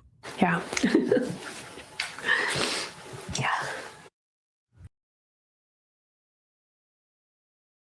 Interesting, isn't it, guys? Very interesting. 1 minute. Have another piece of that real quick. Just another little bit. Sorry. I hope this is interesting to you guys. I really do. Beautiful, and for those unprepared, they can be very, very dangerous. Tonight, there is growing concern for a New Mexico woman after she was last seen on a remote forest road in the Jemez Mountains. This missing persons case has some strange, unexplained twists, and now her husband is calling for help. Ryan Laughlin met with him this evening, and Ryan, he says he's concerned for his wife, to be blunt, I guess. I mean, he's not very optimistic at this point. No, he's not. You might call him pragmatic, and that's how you describe Louis Scuderi. That's because his wife, who he says has some serious medical problems, has been missing for 3 weeks, and she was last seen in a very remote part of New Mexico. As the sun sets on this house in the heights of Albuquerque, Now, what I want to know about, and you guys know what I'm going to say, I want to know who visited her husband after she went missing. I want to know what interactions he had with who, because what he's saying makes no sense to me. He says, listen to him. Listen to the husband and how he talks. Yes, this is probably the most finished room in the house. Louis Scuderi is still unpacking. She got all the bookcases, so my office is absolute chaos. He and his wife bought this home just 4 months ago. How do you sum up a person, especially your life partner? That person is Ingrid Lane. On our first date, we played music together, and that was kind of it. It was a first duet, not a dance, a year and a half ago when they got married at Ghost Ranch. But it's not love in the air anymore. That keeps me up at night because that's awful. It is grave concern because Lane was last seen 3 weeks ago. It's not unusual for her to go without contacting anyone for a day. 2 days would be a little bit out of the ordinary. 3 was getting into, I'm extremely worried. Lane, a practicing Buddhist, took off to the Zen Center in Jemez Springs on October 15th. Scuderi says he encouraged her to go. She had been struggling with sleep and her mental health. And Ingrid is fantastic at taking care of others and incredibly generous, but not good at taking care of herself. But 3 days without hearing from her prompted Scuderi to call the police. He says an Apple AirTag pinged and led investigators to her damaged car. It and a couple of hunters. And they said, hey, we saw this woman. We talked to her. She apparently flagged them down, said her car had gotten messed up. They helped her with a tire and offered to give her a ride back down to the main road, which she didn't take. Said she was really determined to get to the tire. Does this guy seem upset to anybody? Just like the general's wife and the neighbors. None of these people seem upset. Okay? I'm just saying. Top of a mountain or a peak. Her car had a spare tire on it. The back window was smashed, and a rock in the back seat, Scuderi says, might be from his front yard in Albuquerque. And one very strange detail is that they found a burner phone in her car, but still in its package, not opened, not activated. Is that unusual? That's a shock to me. That was a huge shock to me to find out. Those hunters on Sunday afternoon are the last people to see Lane. He says dozens of people have searched with dogs and drones, and they are certain she is not near where her car was found. A GoFundMe has raised more than $23,000 to hire a helicopter. There's a lot of things that just don't make sense. They're asking if anyone has seen Lane or can help solve this mystery. It's been 3 weeks. There's not really a good end here, right? If we find her alive and safe and like okay, who would do that's not my wife. Wanting to find the woman he made music with. Testing to make It almost sounds like he doesn't want to find her. matters worse. Scuderi says that Lane has a rare lung disease that worsens when it gets cold out. So it's a tough situation all around. As for the car itself, it was found in a very remote part of the Jemez Wilderness, just northwest of the Valles Caldera. Yeah, he's right. There are some things that are just very bizarre. So what is law enforcement saying at this point? Well, Sandoval County sheriffs, we're told, are running point on this operation. We called them today. They did not get back to us, but because Scuderi says that he interviewed with the sheriffs a couple weeks ago, he's anxiously awaiting any updates and are hoping people can give tips to the sheriff's office. And we know they've raised all this money for a more extensive search, but they are wanting people, obviously, warning against going out there unless you're absolutely prepared, because it can get dangerous, as we've seen far too often in our state. Absolutely. All right, Ryan, we'll hope for some good updates on this story. Okay, one quick second here. That was it's just weird. And every one of them, it has been blamed on their own mental health, folks. Every one of them. One second here. I don't know if I'm going to jump into...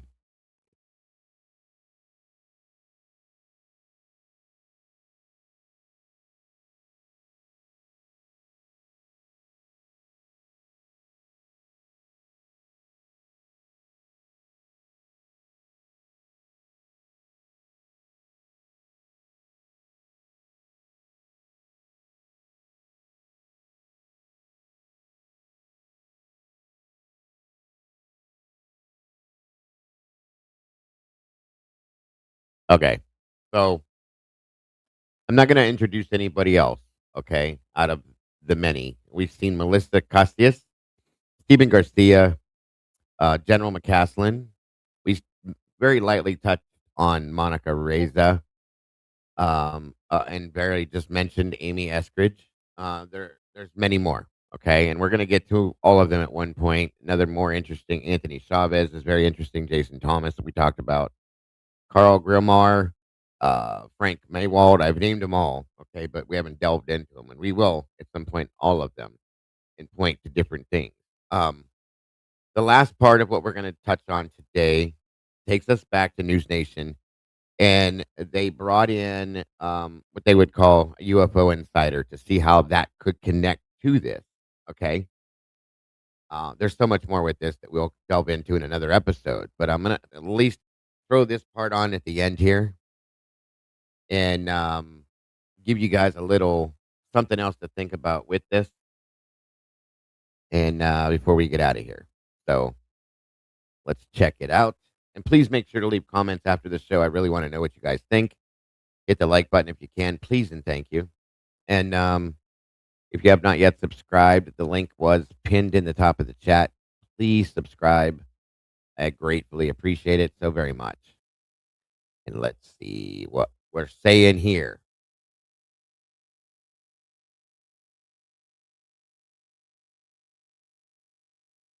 What are we getting wrong about this? Why should we keep looking at it?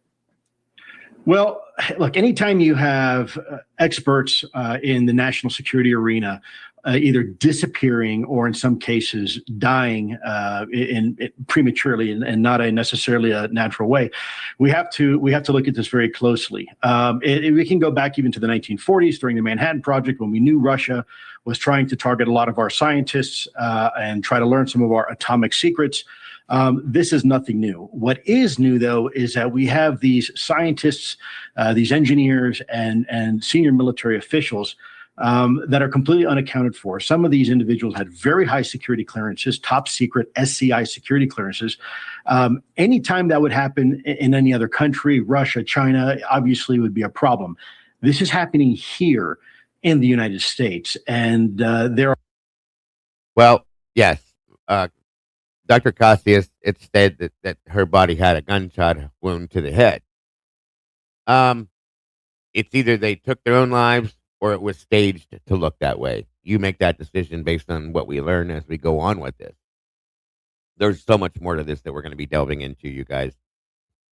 This will be the one thing on the Cafe Conspiracy that will be a series, as in part, like I said, that we will keep going back to different times. So just be prepared for that part.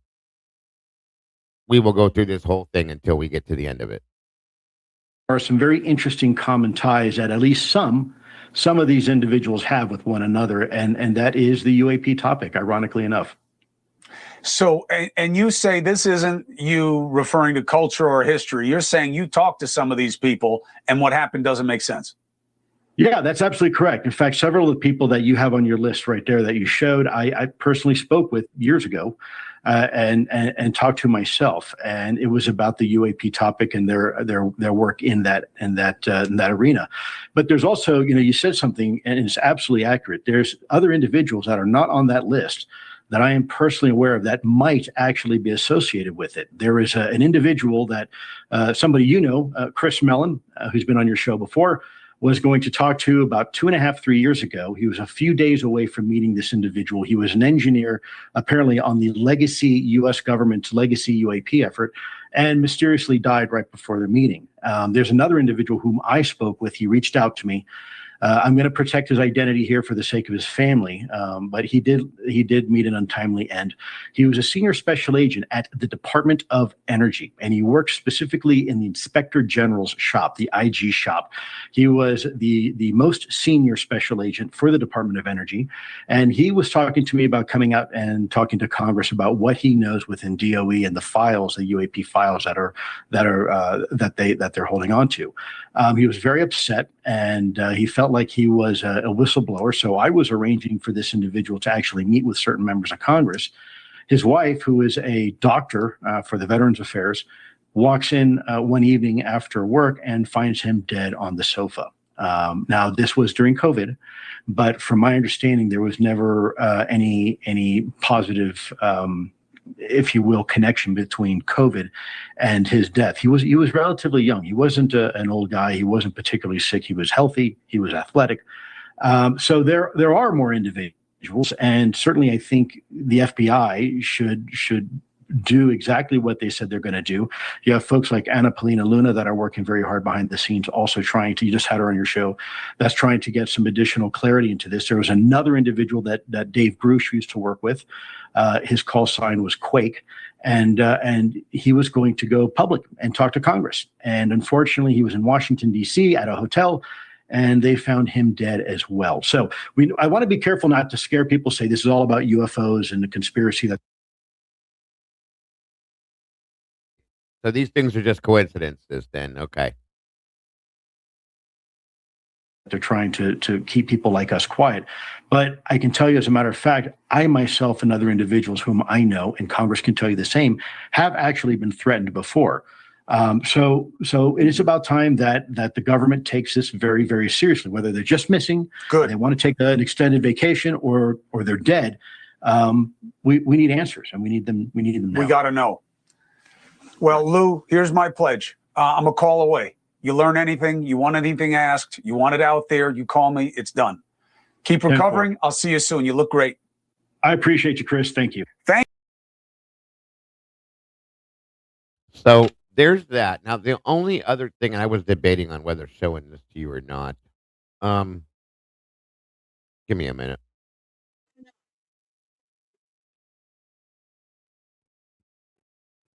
This is going to hurt.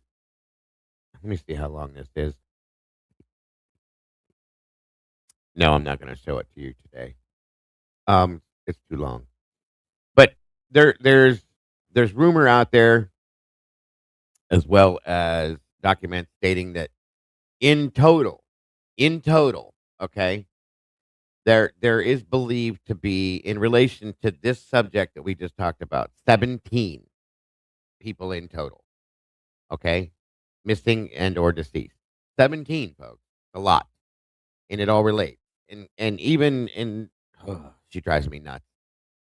A nasty disgrace is talking about this too. Okay, and again, you don't see any of this on regular legacy media, conveniently enough, because they're not allowed. Okay, but 17 people, folks, 17. So again, this is going to be an ongoing series we have on this channel, Cafe Conspiracy. There's other things we're going to cover here, folks. This was the premiere show for today, and I'm grateful you're all here. We will be talking about everything, anything, and all things, okay, that are conspiracy related. UFOs, this case specifically is why I wanted to kick it off with this one. Ghosts, uh, even down to things such as skinwalkers and the Jersey Devils and all those fun things. We're going to be delving into all that stuff here, guys. But this is the big case for the channel, the missing scientists that we will come back to time after time and cover in different aspects. I hope you're here for it. I hope you're here for all the other fun stuff we're going to be doing. I'm hoping that the next time we do this, it will actually be on the platform that the channel is supposed to be in, not the True Crime Cafe platform. But thank you guys again. Please, if you will, if you have not yet done it, give me 1 second. I'm going to make sure you're able to do this. If you look, I believe at the top of the chat, it was, let me double check. There was a link pinned at the top of the chat for Cafe Conspiracy, the channel itself, where you could subscribe.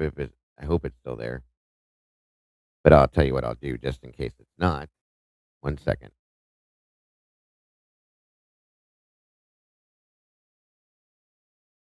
Just 1 second.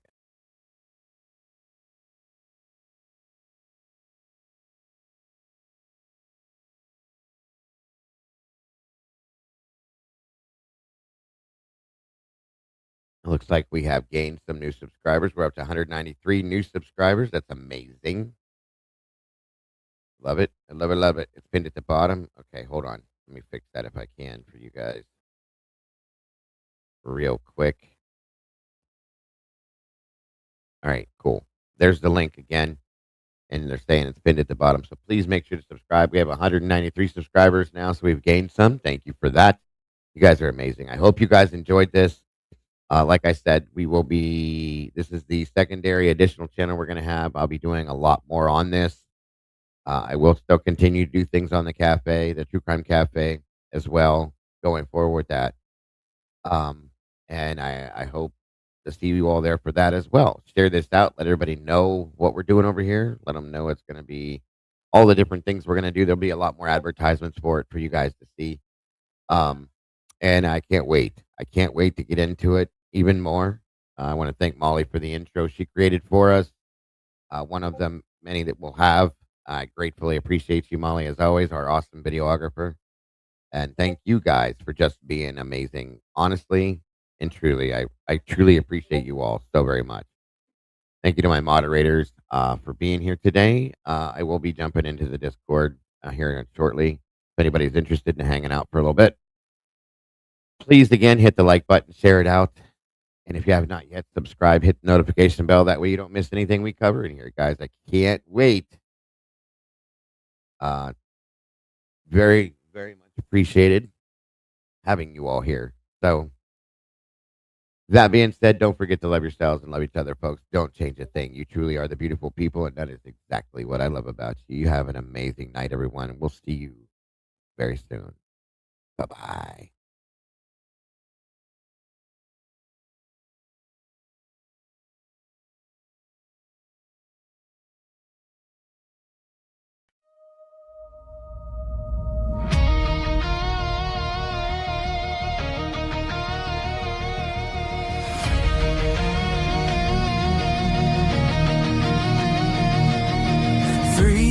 Beneath motel neon glow, Ice machine screaming like it's in on the show. Everybody's talking through a dead wire grin, selling little truths with the poison tucked in. Black sedans humming like a lullaby. Tinted windows blink but they never cry. Files locked down in the desert heat. Strange lights dancing over Groom Lake streets. Crying kites smiling while the footage shakes. One small step for one giant fake. Majestic 12 signing on a classified shelf while Antarctica freezes over secrets in the snow. Room 306 with the curtains sewn. Got 1,000 little secrets dialing my phone. You can call me dangerous, call me out my mind, but why is every leak confession buried out of sight? They're painting over evidence in red, white, and blue. If the shoe don't fit the story, why's it fitting you? Welcome to Cafe Conspiracy, where the laws connect the lines in between. Everybody laughing while the signals decay. Nothing to see here, that's what they say. From Dallas shadows to the neon sky, half the world sleeps while the questions multiply. If you never ask questions, you'll never disobey. Welcome to Cafe Conspiracy. Camera glitches on the penthouse floor. Names in a black book nobody mentions anymore. And now in the redwoods where the kings play God. Illuminati bloodlines giving you the nod. Politicians smiling with the perfect teeth while another headline disappears beneath. Punch-drunk headlines bleeding out fast. Yesterday's scandal already passed. Hard drives wipe with a velvet glove. Kiss the ring and call it tough love. Maybe I'm a problem, maybe that's the point. They'd rather call it madness than let the story split the joints. All the talking heads keep dancing like marionettes on cue. The strings become invisible when they're wrapped around you. Welcome to Cafe Conspiracy, where the truth is stripped of the cheap cliche. Everybody's scrolling while the towers sway. Just coincidence, that's what they say. So swallow every narrative, kneel and obey. If you never ask questions, you'll never break away. Welcome to Cafe Conspiracy. Area 51 been electric storms. MK Ultra in a lab-grown swarm. Nobody remembers where the lie begins. Tinfoil prophets on the late night feed. Maybe the lie isn't what they told you. Maybe the lie is making you afraid to look. Redacted names in blacked out lines. Power dressed in perfect ties. History cut to fit the frame. Different decades, same old game. Who's ready, oriented? Welcome to Cafe Conspiracy, where we watch the guilty play innocent. There's smoke in the archives from Roswell, dust to the CIA. Truth gets buried while the headlines play. If you never ask questions, you'll fade into the gray. Welcome to Cafe Conspiracy. Pull up a chair and decide what's real. Decide what's real for yourself.